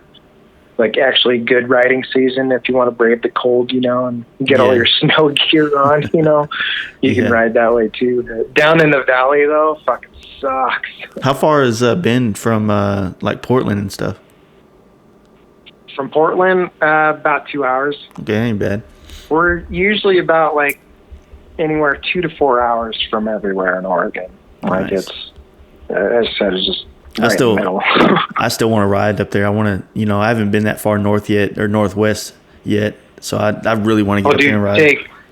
Take the 101 all the way up on the coastline. Mm-hmm. Just awesome. I did just finish a video game though. I don't know if you're a video game guy, but they had a game come out for PlayStation called Days Gone. It's like a biker zombie game, so like Sons of Anarchy and Really? The Walking Dead, and it's all based out of Oregon. Yeah. So it was actually pretty entertaining. Oh, no shit.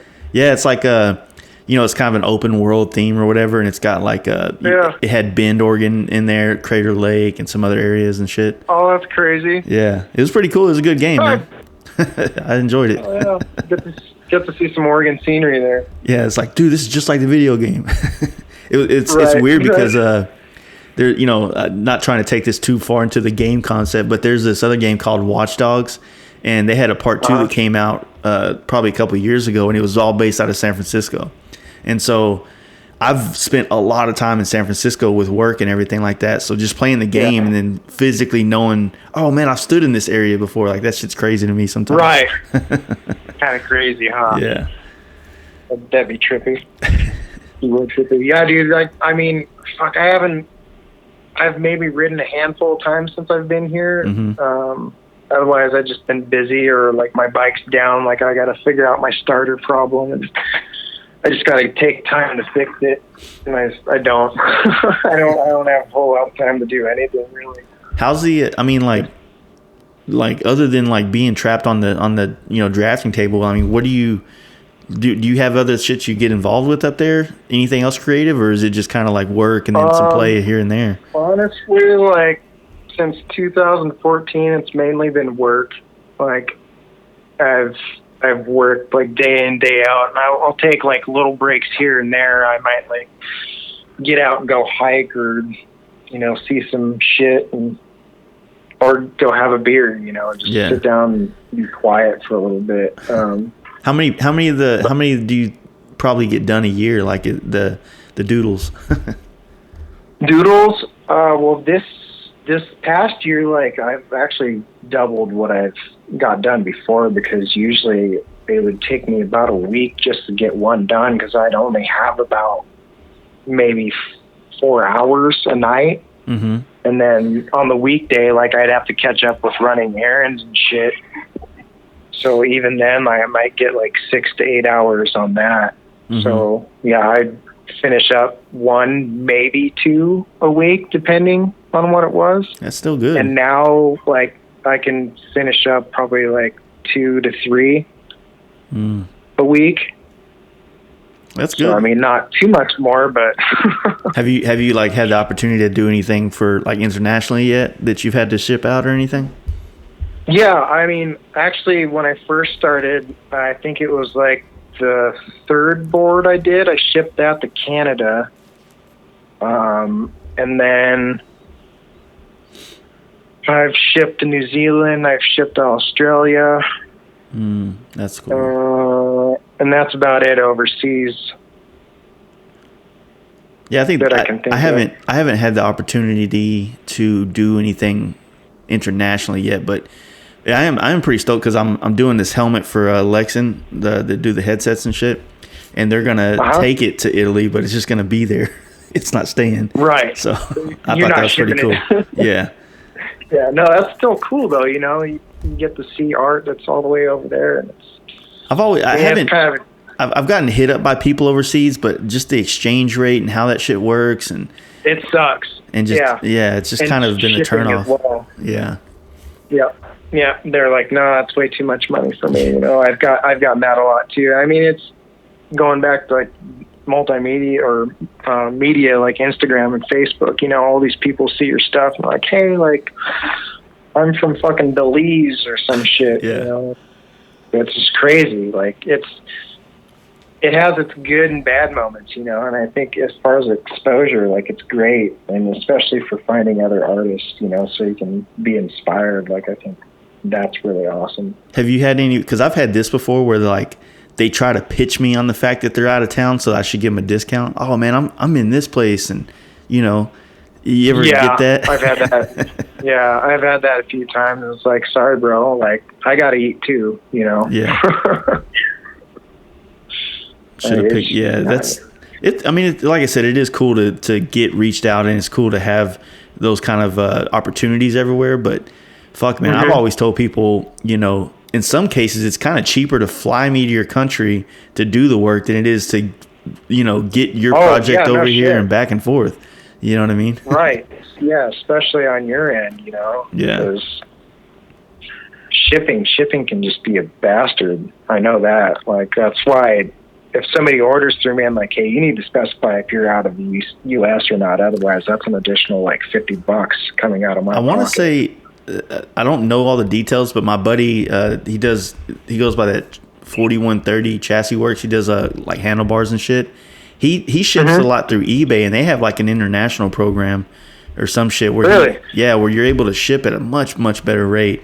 But it's almost like you have to make an eBay listing and let them buy it off. Yeah, and he also has items that he can sell too. Yeah. Like, I don't know how that works, but that might be a loophole.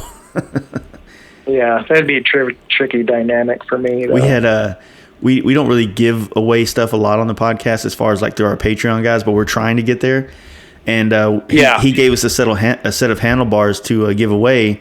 And so I picked someone, I didn't pick, I put all the names in a hat and drew a name out.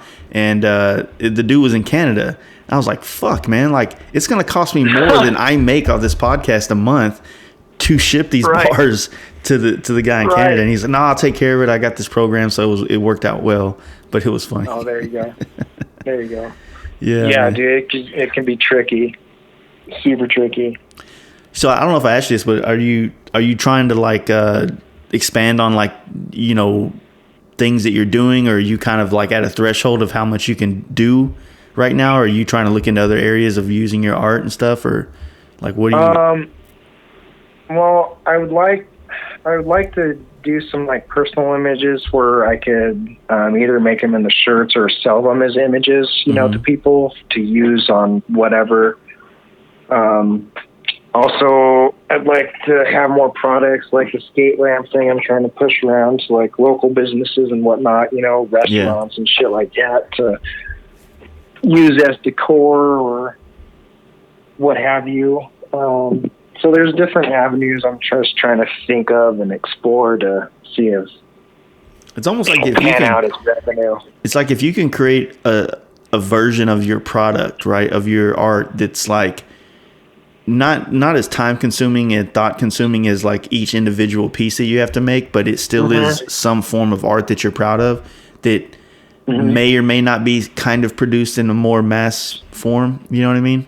Like your lamp thing. If you can make a cool design and have it to where, it's not like just some fucking, laminated print kind of thing, or just some super cheesy, Walmart style print on a skateboard. I would think that'd be cool, like something that you could buy. Maybe a cool piece of art or a style of art or whatever you want to say. Yeah, and that's kind of direction where I'd like to go with certain things, and still be able to keep it cool and like original. You know what I mean? Yeah. Like you're saying, so people can buy, and it's not. Yeah, I detest like the whole IKEA and fucking Target and all that shit. That's.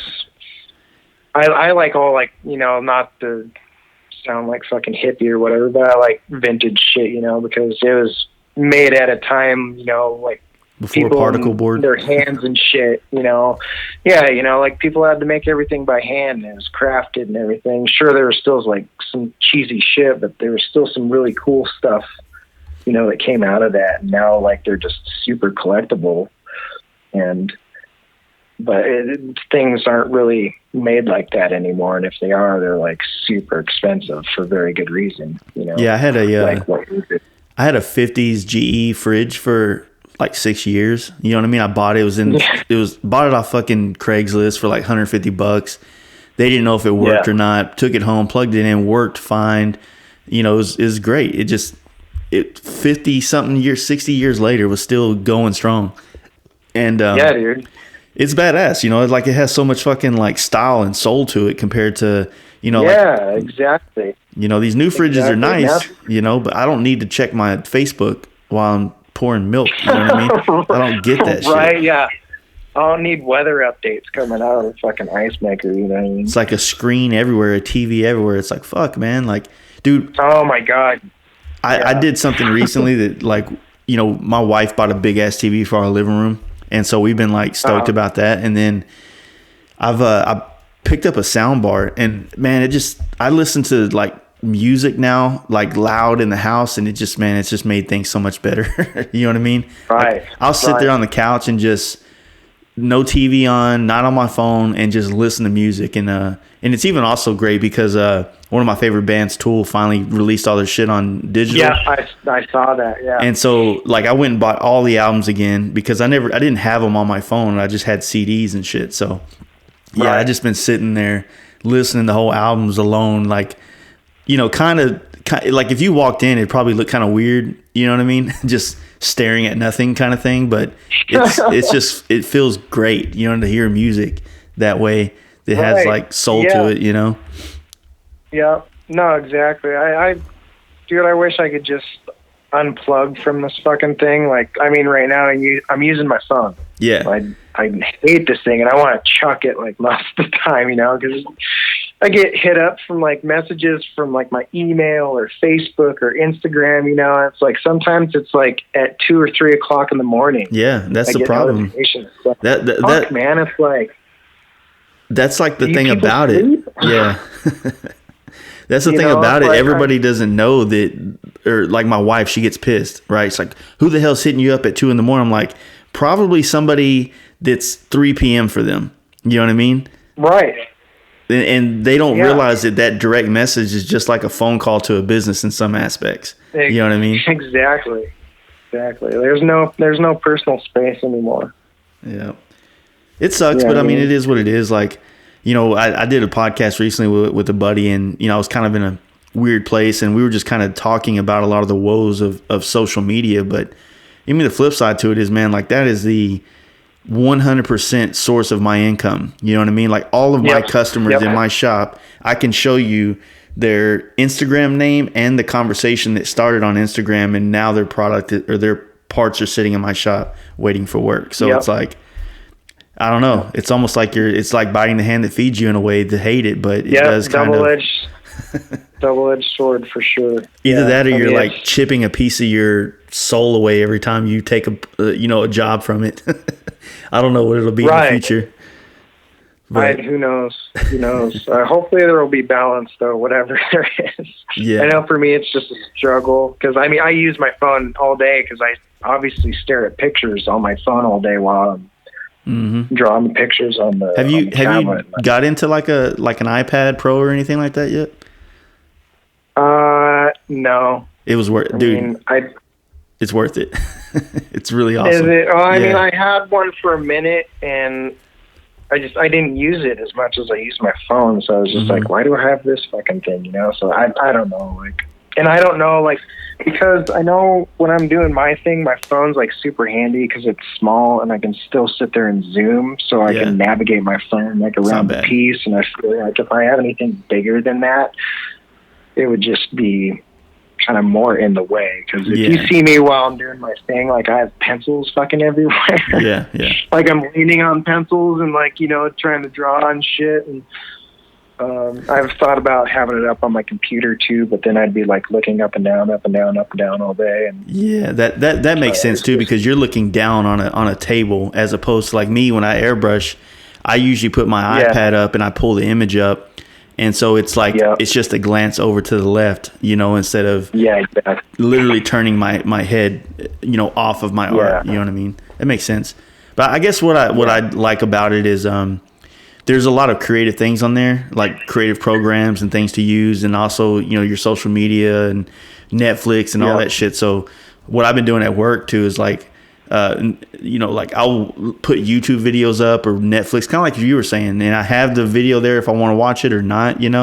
Like if you listen to a Joe Rogan podcast and he's like, they're pulling up something that's interesting in their conversation, I have the opportunity to look at that. Like I like that part. Right. But yeah. No, I primarily just listen to everything now. Yeah. Like, I don't think I've actually watched a full TV show or TV series in 6 years. Yeah, it's just crazy. If I do, then I feel super bad because I'm not working. Yeah, exactly. And that's kind of why I enjoy having this music thing now, because I feel like I got I was never really big into watching TV much, but then, I got married and like that became a thing that we did, was watched seasons of so-and-so together or movies together. Yeah. And then it kind of, my thing used to be after I got off work or after I got home, it was creative time. It was drawing. It was, whatever else I did.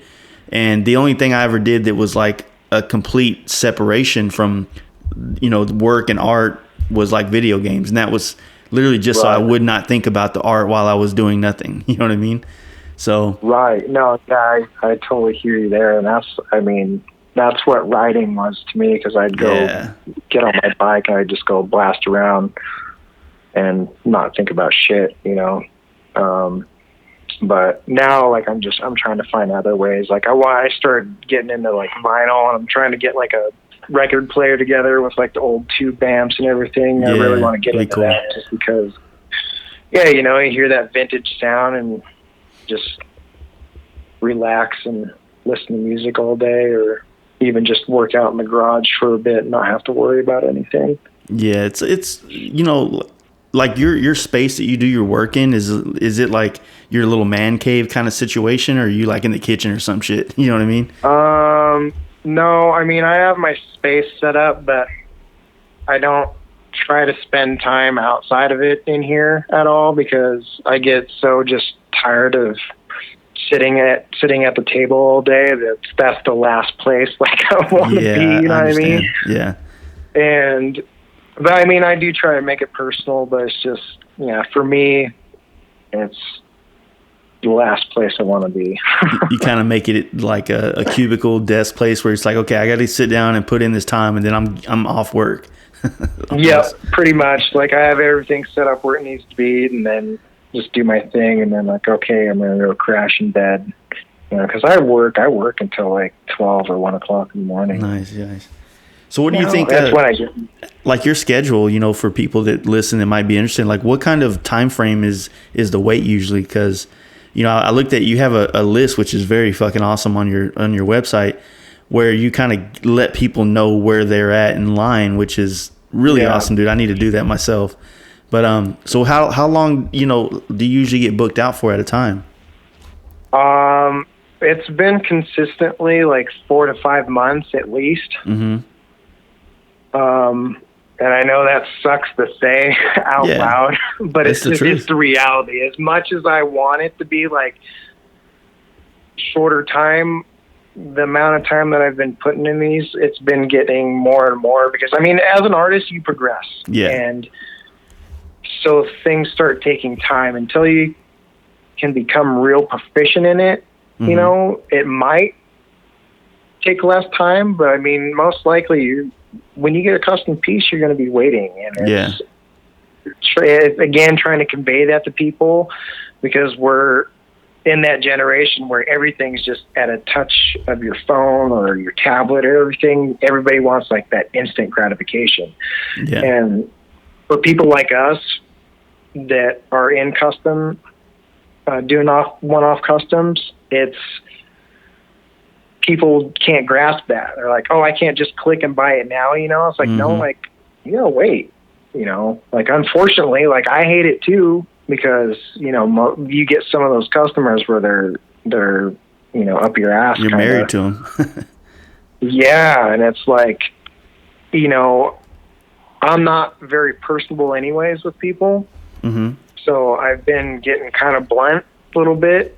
And I feel like I need to do that for my sanity, and just so they know, like, hey, I'm not fucking around.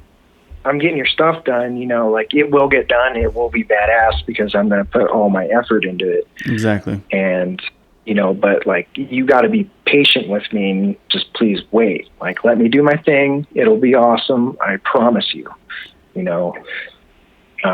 it's hard to convey that to people nowadays. Yeah, I get it, man. Like sometimes it's I try to put that information on Front Street when we're doing our initial, conversation about the project.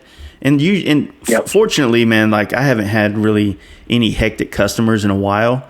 I try to kind of be as transparent as I could be before I lose my sanity, as far as using social media to show people what's going on in my world, so that, like, to me, sometimes when I'm explaining to customers like setbacks, I feel like I'm talking to my parents or a principal or something, Right. Yeah. And like, I'm like trying to convince them that, hey, it's not my fault. I'm sorry that it's taken longer or this or that. Yeah. And it's just like a very uncomfortable place to be as an adult, in anything. It goes back to the, like explaining yourself to people, it's like, I understand there's got to be a level of putting enough information out there so that people understand. But, when you decide to take a 2 or a weekend vacation and it puts, because you're just mentally needing the place, it's like, I don't want to have to explain to you. You shouldn't have to place your whole life up there for people to see, because that's your time and that's being private. And that's one thing that I've struggled with a lot doing this is I feel I need to, just so people get it and they can see it. But at the same time, like, I shouldn't have to. If I want to go take that time, then I should be able to go take it, because it's my time. I need to decompress. I need to reset.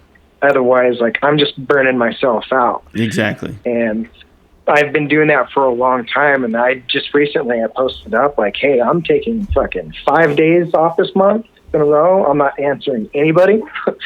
Like, please respect that. But I shouldn't have to do that. Yeah. Because, people are like, they're just so glued to this shit, and they're like looking constantly. If they don't see something for a while, they think immediately like, oh, he dropped off, or maybe he quit, he's taking my money and run. Like, all these scenarios start going through their heads, and they're just freaking out, and then they project it onto you, and you're like, whoa, dude, like. Yeah, I guess hey. You kind of said something there that kind of like helps put it into perspective from their position. Like, I imagine, for me, when I first got into this whole internet business across the Plains field, like, I got screwed off some eBay shit when it first opened, and I've never bought anything on eBay since. You know what I mean? Yeah, I'm same way. So it's like, I can understand the anxiety that a customer has when maybe they have a deposit with you and you're 4 months out and they're just sitting there with money that they've put out with nothing in return yet. But it is, I get that. So I guess with me on bikes, like, I understand more of like, okay, I need to get this done because I'm taking away their ability to enjoy something that they either pay monthly on or, have a lot of money or time invested into. So I try to get the bikes done in a faster fashion than the helmets, because the helmet, like, they can wait. They have another one, especially with the prices we charge. They have already got a helmet. So, I'm not hindering them from riding their bike. Yeah. But yeah, I mean, that's kind of like, that's why you see the progression with some of these shops now. Like, everybody's been cookie cutter, or like, you see time frames, like stupid time frames of people completing like whole builds in like a month. Yeah. I mean, like full car builds and everything, because everybody wants that urgency. And just like you said, like, they put their deposits down. So business owners in their frame of mind, like, I need to get this done because I don't want a bad review. And it's all going back to like the way everything is right now. Because if people don't like something, holy fuck, dude, they can just plaster you all over without you being able to retort and give your side of things. And once it's out there, your rebuttal is kind of like an admission of guilt for the most part. You know what I mean? Like, you can't do anything about it. No, exactly. And it's a sad state of affairs that some things have gotten to that point. And in my mind, That's why I'm pretty transparent on the website, or when I talk to people, it's like, I keep emphasizing, like, you're getting something that's one of a kind, like, this is my time that I'm putting into it. This isn't a hobby, it's a service. I'm doing something for you. So, it's going to take time. I promise you, like, it's going to be what you want. Yeah. Or above, you know what I mean? But I want people to get kind of in that mind frame of, like, this isn't instant. This isn't something that's instant and I can just click on it and buy it now. You know what I mean? Well, like you when you do that, you kind of set it up so that you can, to me, I've always said this. It's just this project's going to take whatever time it's going to take. You know what I mean? Yeah. For me to give you the best that I got, it's going to take what it's going to take. But at the same time, the things that keep me getting things done in a timely manner, in my opinion, are my responsibilities, like bills and things that I need that paycheck for. So it's like, I've always told people, it's like, look, man, I don't want your shit sitting in my shop any longer than it has to.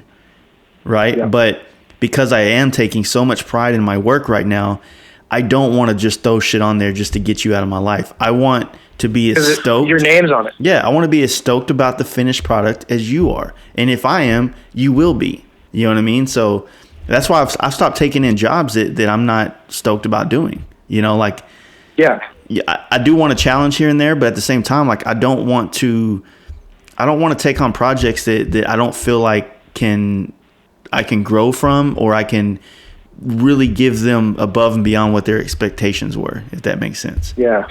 Yeah. No, and in time,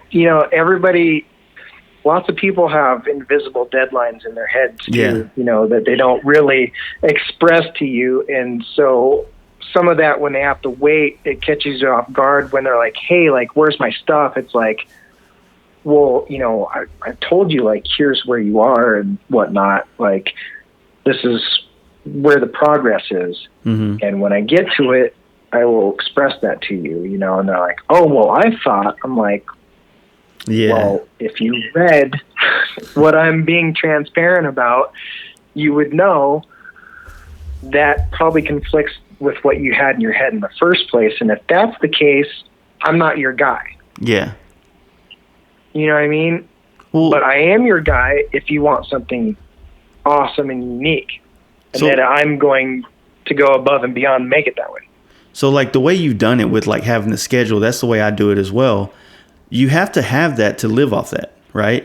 If you were only taking 4 at a time and then have to find 4 more after that, then it makes it really uneasy to live, to use that as your source of income, right? Because you always have that. Where I was. Yeah, you'd always be worried about, okay, man, if next month I don't get money, then I'm fucked.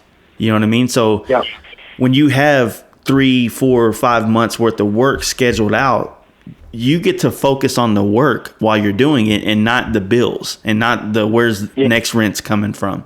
Like, that's what it's all about, in my opinion, is having that guaranteed check so that I can stay focused on the projects. Yeah, you have to.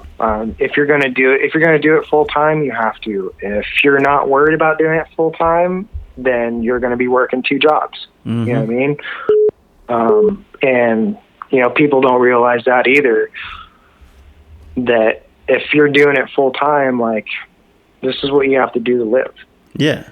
And like we were talking about earlier in this podcast, like, you're doing something creative. Everything is one off. Like, every image is a different image every time. So you have to literally create these things each time. And so it's not just like, it's not a routine like waking up at 7 a.m., having your coffee, sitting down and starting to type away. You know what I mean? Or here's the next data sheet I got to go over. No, it's like, I got to sit down. I got to clear my head of every fucking thing that I've been thinking about, or everything that's going wrong or right, and just focus on this art. And sometimes it's hard. It's hard to get rid of all that shit and get into the project. And next thing you know, it's a whole day wasted. Like, fuck, now I got to try again tomorrow. Yeah. No, I do.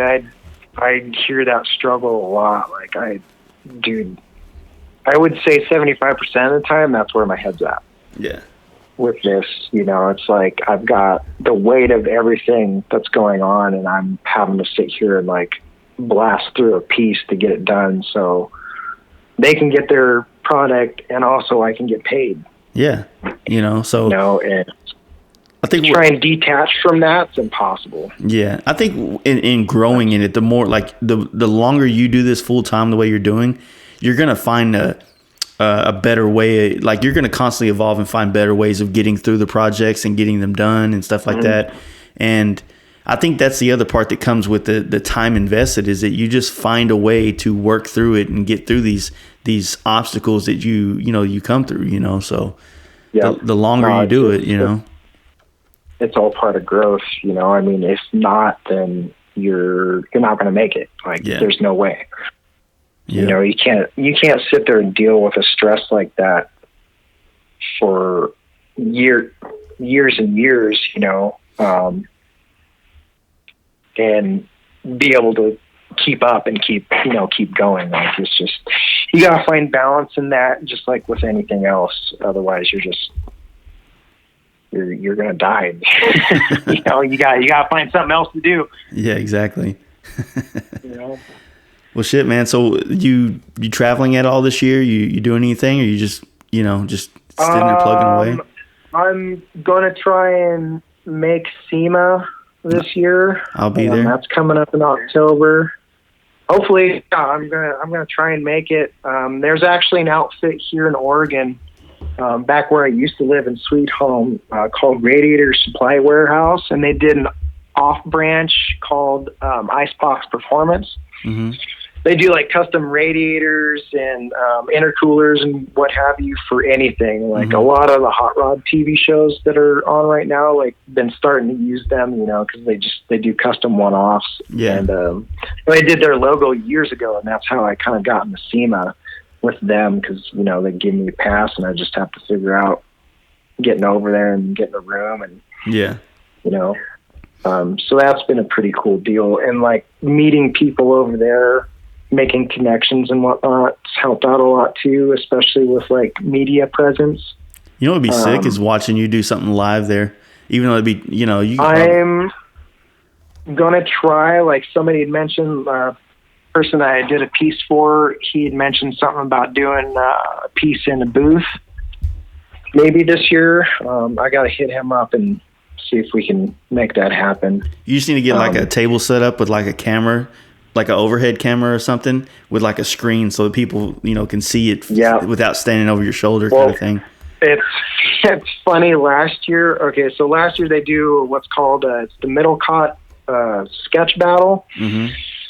And it's basically just people that do concept renderings. And that's all they do. They've either gone to school for it and they can blast stuff out in like 30 minutes and it's, you know, awesome. Me, not so much. But this guy hit me up. He's like, hey, would you want to participate in this? I'm like, okay, yeah, cool. And went there last year, and that's that exact setup. Like, they had this big Jumbotron up there, you know, and they have this camera pointing down on you, and you have, you know, like thousands of people watching you. Yeah. I fucking bombed.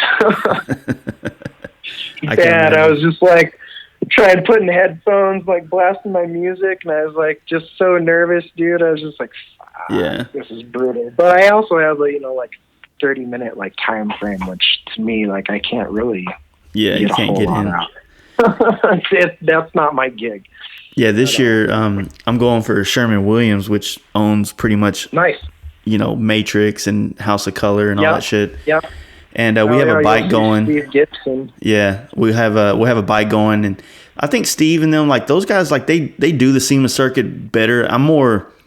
I've been very vocal about it. I'm not a huge fan of certain aspects of SEMA, but, you know, I'm trying to go there and with not thinking about that, and then just, you know, taking whatever it is. But I don't mind live painting, but I don't feel like I you know do that well in a place like that. You know what I mean? Like, there's just a certain amount of pressure. Yeah, and there's the time constraints and you know, I don't know. Like, I like to socialize and stuff way more than work, I guess you'd say. Yeah. So No, I Yeah, agree. I don't know. Like they want me to airbrush in the thing, but I think I'm gonna opt out of it. I'm not really looking forward to it. It's not that I don't have like, I'm not trying to hide anything, or it's not because I can't or whatever. It's just like I don't, like when I start airbrushing a piece, a skull or a face or whatever, like I don't think about, okay, I got to stop this in 45 minutes and then, do something else or whatever. Like I just don't like that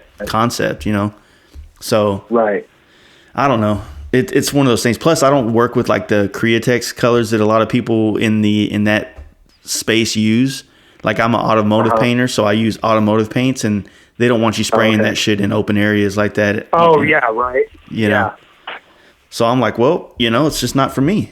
So, Right. I don't know. Like, and I can pinstripe and I can do that, but it's kind of like what you're saying about the practice thing, right? If you practice something 3 hours a day or 2 hours a day, you'll get good at it. Well, yeah. I've been pinstriping for, over 10 years, but I haven't been doing it for 2 or 3 hours a day. So, saying, hey man, whip out a cool symmetrical design on this. It takes me a long fucking time. You know what I mean? Yeah. I envy those guys because they just have super steady hands, and like just being able to line stuff out perfect. It's like, fuck, dude, how do you do that? Like, it's just practice, man. It's time, man. Like, yeah. But not all of us have time. Shit. Like that's one of the things when I was younger, a good friend of mine said on this podcast, when you're young, you got the time, but you ain't got the money. And when you're older, you ain't got the time, but you got the money. So, yeah, right. It's like I have the time, I have the money now to, I say that, but I have some money to be able to invest in video stuff, to do video stuff, but I don't really have the time to learn how to do it. You know what I mean? So it's kind of, that's the catch-22 and all this shit. Yeah, it's hard to be like diverse when you're older, because you're trying to just stay at your craft or what have you, and just make money and not get burnt out. You know what I mean? That's why I've always told, like, I tell people that are in their 20s that like pursue art-based careers or even mechanics and whatever you're doing. It's like your 20s are so detrimental of gaining these skills, because if you really buckle down on something when you turn 20, by the time you're 28, 29, 30, like that's a real career, like in art or in fabrication or in all these other things. You'll make money over the years and survive, but once you hit 30, like then you can name your price, you can do it your way, you can do a lot of things, you'll become a real professional at things. You know what I mean?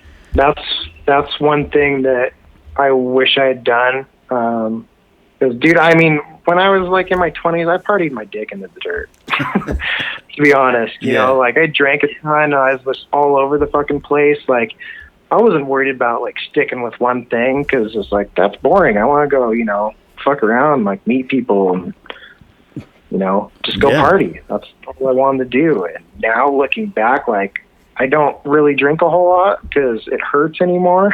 And the hangovers, like.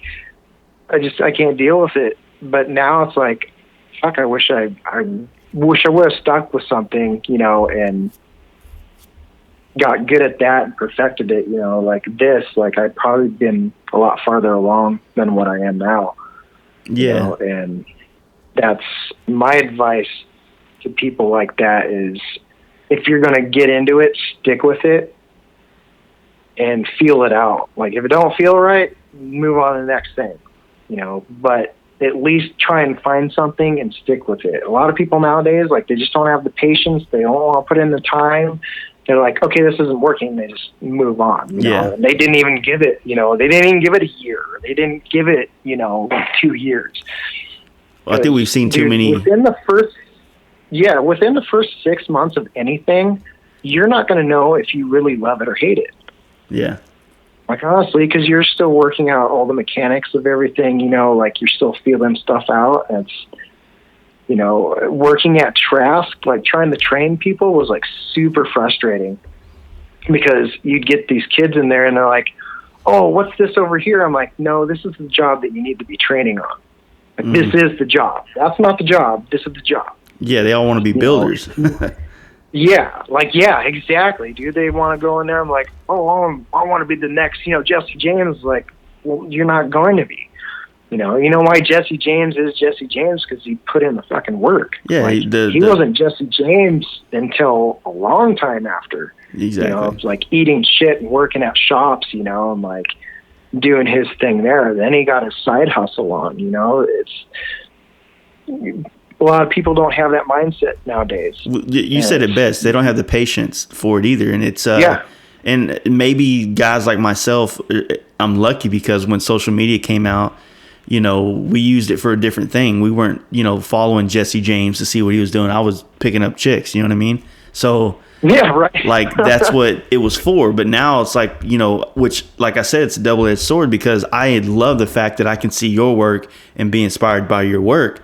But then I didn't see your struggle. I didn't see you in high school, doing what we talked about earlier and all these other things that aren't a part of what we get to see from different people. We just get to see where they're at now, and a lot of people don't pay attention to people that are, like I know people do profiles and they say, I'm going to build up this business or my skills and follow along as I do it. Yeah. Nobody's fucking following that shit because they want to see the end results.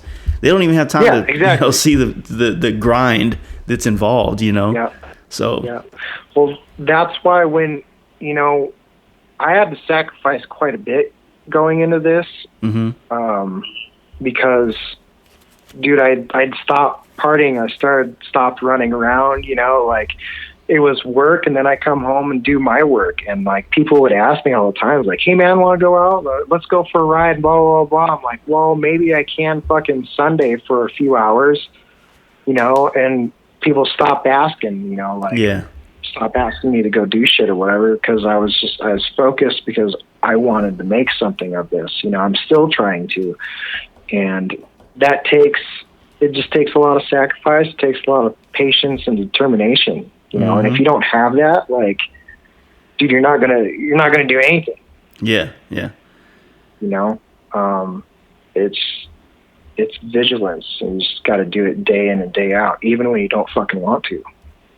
Yeah, that's the hard part now for me because I think for a long time the motivation to make me finish or jump into a project was the money I needed at the end of it, And then so now I've gotten better with my money as far as like saving and having security blankets and shit like that. So you end up like having sometimes you have less of a incentive to jump into the project. I'm gonna wait till Monday. It's Thursday. You know what I mean? And that part I don't like about my current, way of doing things. And it's just obstacles, man. Like I've said this to a lot of people, like every time you overcome one type of obstacle in your career or your path in your art or whatever you're doing, it seems like another one comes along that you never thought would be a problem or even existed, Yep. There's always going to be problems. Always. Something will always come up. Like, that's one thing I've had to embrace. Like, I know something's going to happen. Mm-hmm. And that's kind of a shitty way to look at it, but it also sits there and prepares yourself. Like, okay, I need to hustle now. So when something does happen, I'm a little more prepared, especially financially, Mm-hmm. You just have to, and you have to kind of overlook like the whole scheme of things when you jump into something like this, or if you do your own gig, you have to keep your mind on that at all times. And what a lot of people don't realize is when they're working a 9-to-5 job, they get to leave that shit at the job. Yeah. Whereas people like you, me, or any entrepreneur that's starting their own shit, like, it's 24/7. Like I barely get sleep.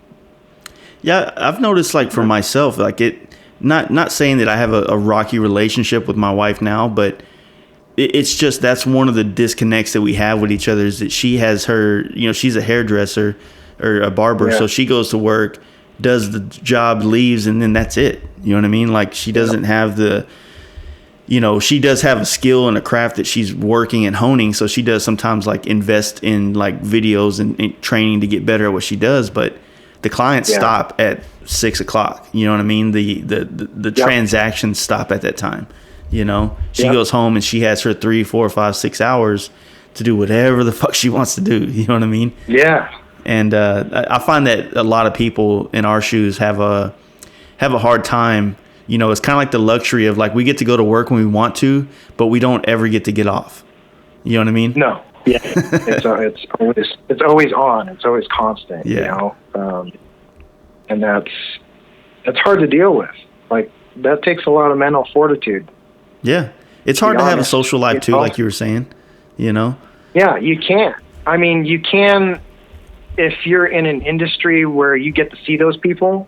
Mm-hmm. You know, like if you get to go to shows or, you know, but I mean, it's very few and far between that you get to see them, but still it's somewhat of a social life. Otherwise, like, you know, you're working on your own shit, and a lot of people that are in the same position, they get it and they know, but you know, it puts a strain on relationships. It puts a strain on friendships, and you really start to know when you're in that position, like who's solid. Yeah. And 100%. who's just kind of there to, you know, blow smoke up your ass. Yeah. So for me, what I've done is like, you know, we have a bike night that we do on Tuesdays, and like pretty much most of my friends that I'm close with at this point in my life go to that. So I get that, you know, for that 3 or 4 hours in that Tuesday night, that's my selfish time to spend with my friends. Yep. And that's the time I get to give to my friends. Now, I'm not saying I don't ever do anything else at all, but, you know, I think the misconception that a lot of people have about my life is that it's very social as well, and it's really not. I spend the majority of my time alone in a shop. You know what I mean? And then I come home, like we're being social right now, but it's also on a podcast. You know what I mean? Like, yeah, exactly. It's not like you're at my shop hanging out and we're fucking off for a couple hours or whatever. Fuck, I wish I was having a beer, dude. Yeah, me too. But so, you know, like I've had a close friend from, you know, since I was in 5th grade, you know, kind of been talking back and forth a little bit more lately, and he's like, "Hey man, you know, you want to go play some golf or something?" And I was like, "Man, that sounds fun," but I was like, "Dude, there's no way I could go play golf." Like the time That's invested, 8 hours playing. Like I was like, man, like why don't we just go play some basketball or something? I need to exercise a little bit. So I was like, fuck it, I can go play basketball for an hour or two, but I can't. I just don't have 6 hours to give, man. And it's not that I don't want to. It's just that, like, yeah. No, I hear you. Like there's a couple like quotes. There's one, you know, where you're self-employed, you know, it's like, okay, I can pencil you in for like 15 minutes right here, you know, it's like, I can totally relate to that. It's like, yeah, okay. Or if I'm out running errands and I, by chance, you know, want to go grab lunch or something, sure. But anything other than that, like, I'm freaking out. I get it, man. Like, that's it. I need to go get this done, or like, this needs to be done tonight. Like, I don't even know how many times I've said, like, I have to finish this today. And that's usually when I stay up till like 2 o'clock in the morning. And it's like, okay, I can go to bed. Do you get like a sense of relief after every project, like a just anxiety release off your shoulders? Yeah. Or, you know? Yeah, for like maybe about an hour, and then it's on to the next project. You know what I mean? Because I say I got a list, so every time like one comes off, I'm like, yes, and then I have to think about the next one. It's like, okay. So we've talked about a lot of the negative aspects of this. So what do you think is kind of like, so we can end this on a more positive note, I guess you'd say. What's awesome about this? Like, I guess the cool thing is, just outside looking in, it's your full-time gig now. You're being creative. Yeah. You're in control of your own destiny in this situation. So like, what's great about it, you know? I mean, what's great about it is, like, I mean, I get to create art. I get to keep growing, you know, as far as, like, the craft and everything. Like, I see progress even from, like, last year. Like, I never really sit there and, like, compare or judge any of my work a whole lot. I just kind of let it go. Mm-hmm. But every now and then, like, if I go for, like, a throwback Thursday or some shit, I'll flip through old pics and I'll look at it. I'm like, oh, wow. You know, like, okay, there's a difference there. And I see that. And also, you know, when people get their pieces, like, the gratification that they get with it, you know, because some of these people, like, they're hot rods and stuff that are long gone. Yeah. Or, you know, their parents have passed away, or, you know, like it's a dear family member or something like that. And they get it and they're like, this is awesome. And, you know, they show like where they hang it up in their place and everything is, you know, for me that's really awesome because it brings back, you know, a memory for them. And they can also sit there and appreciate it each time they walk by it. You know, they know like, oh, this is the one, like, this is it. Like that gives me a lot of satisfaction. I wish I could meet more people that get my artwork, you know. I mean, it is what it is right now, you know, as things are. But just seeing that with people gives me really great satisfaction. Yeah, it's really awesome. Yeah, because, I mean, it lets you know, like, you did your job. Yeah. You know, and it's not just a job at that point. Like, it's a connect. Like, it's a connect that you have with those people and vice versa. Does any of the art pieces that you've done, like when you see them, whether it is Throwback Thursday or somebody tags you in the post, does any of them have like their own like memories of you while you were doing them, like the headspace you were in while you were creating the art that you that takes you back? Yeah, some of them. You know, you know what you're doing and thinking of while you're creating that piece, or like the moments, you know, like if something happens in your life, you know, like kind of brings you back to that point, you know. I know like there's a lot of points like where there's growth, you know, and you can think back on that. It's like, okay, like I'm at this point now, compared to what I was back then, you know, and that makes me feel good as well. Nice. Yeah, man. There's like, you know, after I've been talking to some more artists lately, it's like I'm finding that, you know, those headspaces that you're at almost get encapsulated in the art that you're creating, you know what I mean? And just like a song can bring you back, you know, to that chick you were banging that time that song came out kind of thing, you know? Right. It's like I find that projects have started to kind of encapsulate those type of memories into them within myself, you know what I mean? So and it sucks because like you're doing a Throwback Thursday and you're trying to figure out the words to express what this project or this bike or helmet or whatever it was meant to you, but it's like, fuck, man, I don't know how to put that into words. It's just like some woo-woo shit, I guess. Yeah, no, I mean, I'm a big person on, you know, your work should speak for itself, and you can tell if somebody's passionate about something. You know, you can see it in their work and how they create it and the end result. And I know one thing, like I did the tribute for Jesse Rook. Yeah. And that all took place really close to when it happened. Like you had that knocked out quick. Yeah, and you know, it's like it was something that when it happened, like I wanted to do, and because Jesse was always a cool dude. Like whenever I saw Jesse, like he always came up, shook your hand, and he's like, "Hey man, how you doing?" He'd, you know, make conversation with you, buy you a beer or whatever. Like he's just a really cool dude like that. And made some really in the industry, bikes.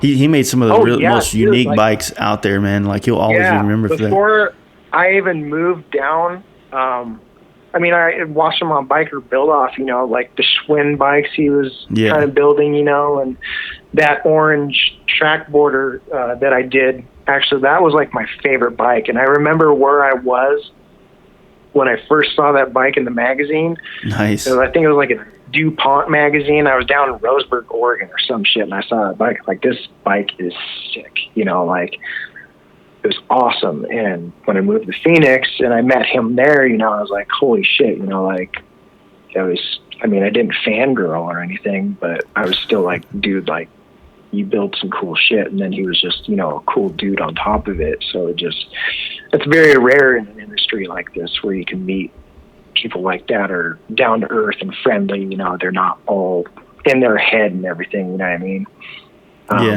So when that all happened, you know, I was like, I want to get this done. I want to get it out, you know, like, cause he was one of the greats. Yeah, I thought it was really cool what John Shope is doing for him now and trying to get him inducted into the Hall of Fame for Sturgis. Yeah, in the Hall of Fame. Yeah. No, That was really and cool. he should be, rightfully so, because everything that he created was much, much different than what everybody else has been doing. Yeah, I mean, dude, like I said, those bikes, they when those things came out, I was like balls deep into like sport bikes. So my appreciation for the bikes was there because I worked on those type of things. But, I was like, the coolest thing to me was the Gixxer 1000, you know what I mean? So, coming back, like, I think I brought this up on the podcast, but he was in Dallas in February, hanging out with Rusty from D&D because they were both really close friends. Yeah. And I was literally in Fort Worth waiting on Rusty to give me a call because we were going to do a podcast with him. You know what I mean? And they got too drunk without me. I was pissed. I was actually really pissed, by the way. And then, of course, Arizona Bike Week and that shit happened. It was kind of, it just sucked, man. Little girl, wife. And from what I've gathered, he was a big part of his family's life after, he did the motorcycle fame thing and then created a family and did that shit like full swing. So yeah, and from what I saw and like heard, he's really close with his daughter, and that's kind of what hit hardest too, is like, poor daughter, like that's very unfortunate. But that's also why I wanted to do that piece, so I could have sell prints, and I'd raised about like $2,000, which Nice. I'm actually sending today. Like they created a trust fund for the family did, so sending That's that awesome. over today and get that in there and hopefully help her in the long run. You still selling those And prints or what? I actually do have a few. They're up on the site. I'll check People that want to out. buy them.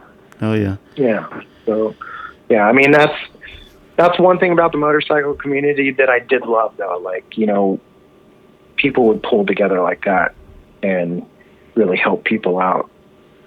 Yeah, you could tell that because I've always joked about it, but like, man, you attach a fucking charity to something and all these bikers come running, but just supporting each other just in general seems to be the struggle. Yeah, So. and that's what I love seeing, That's really good on people. Like, it shows humanity. Cool.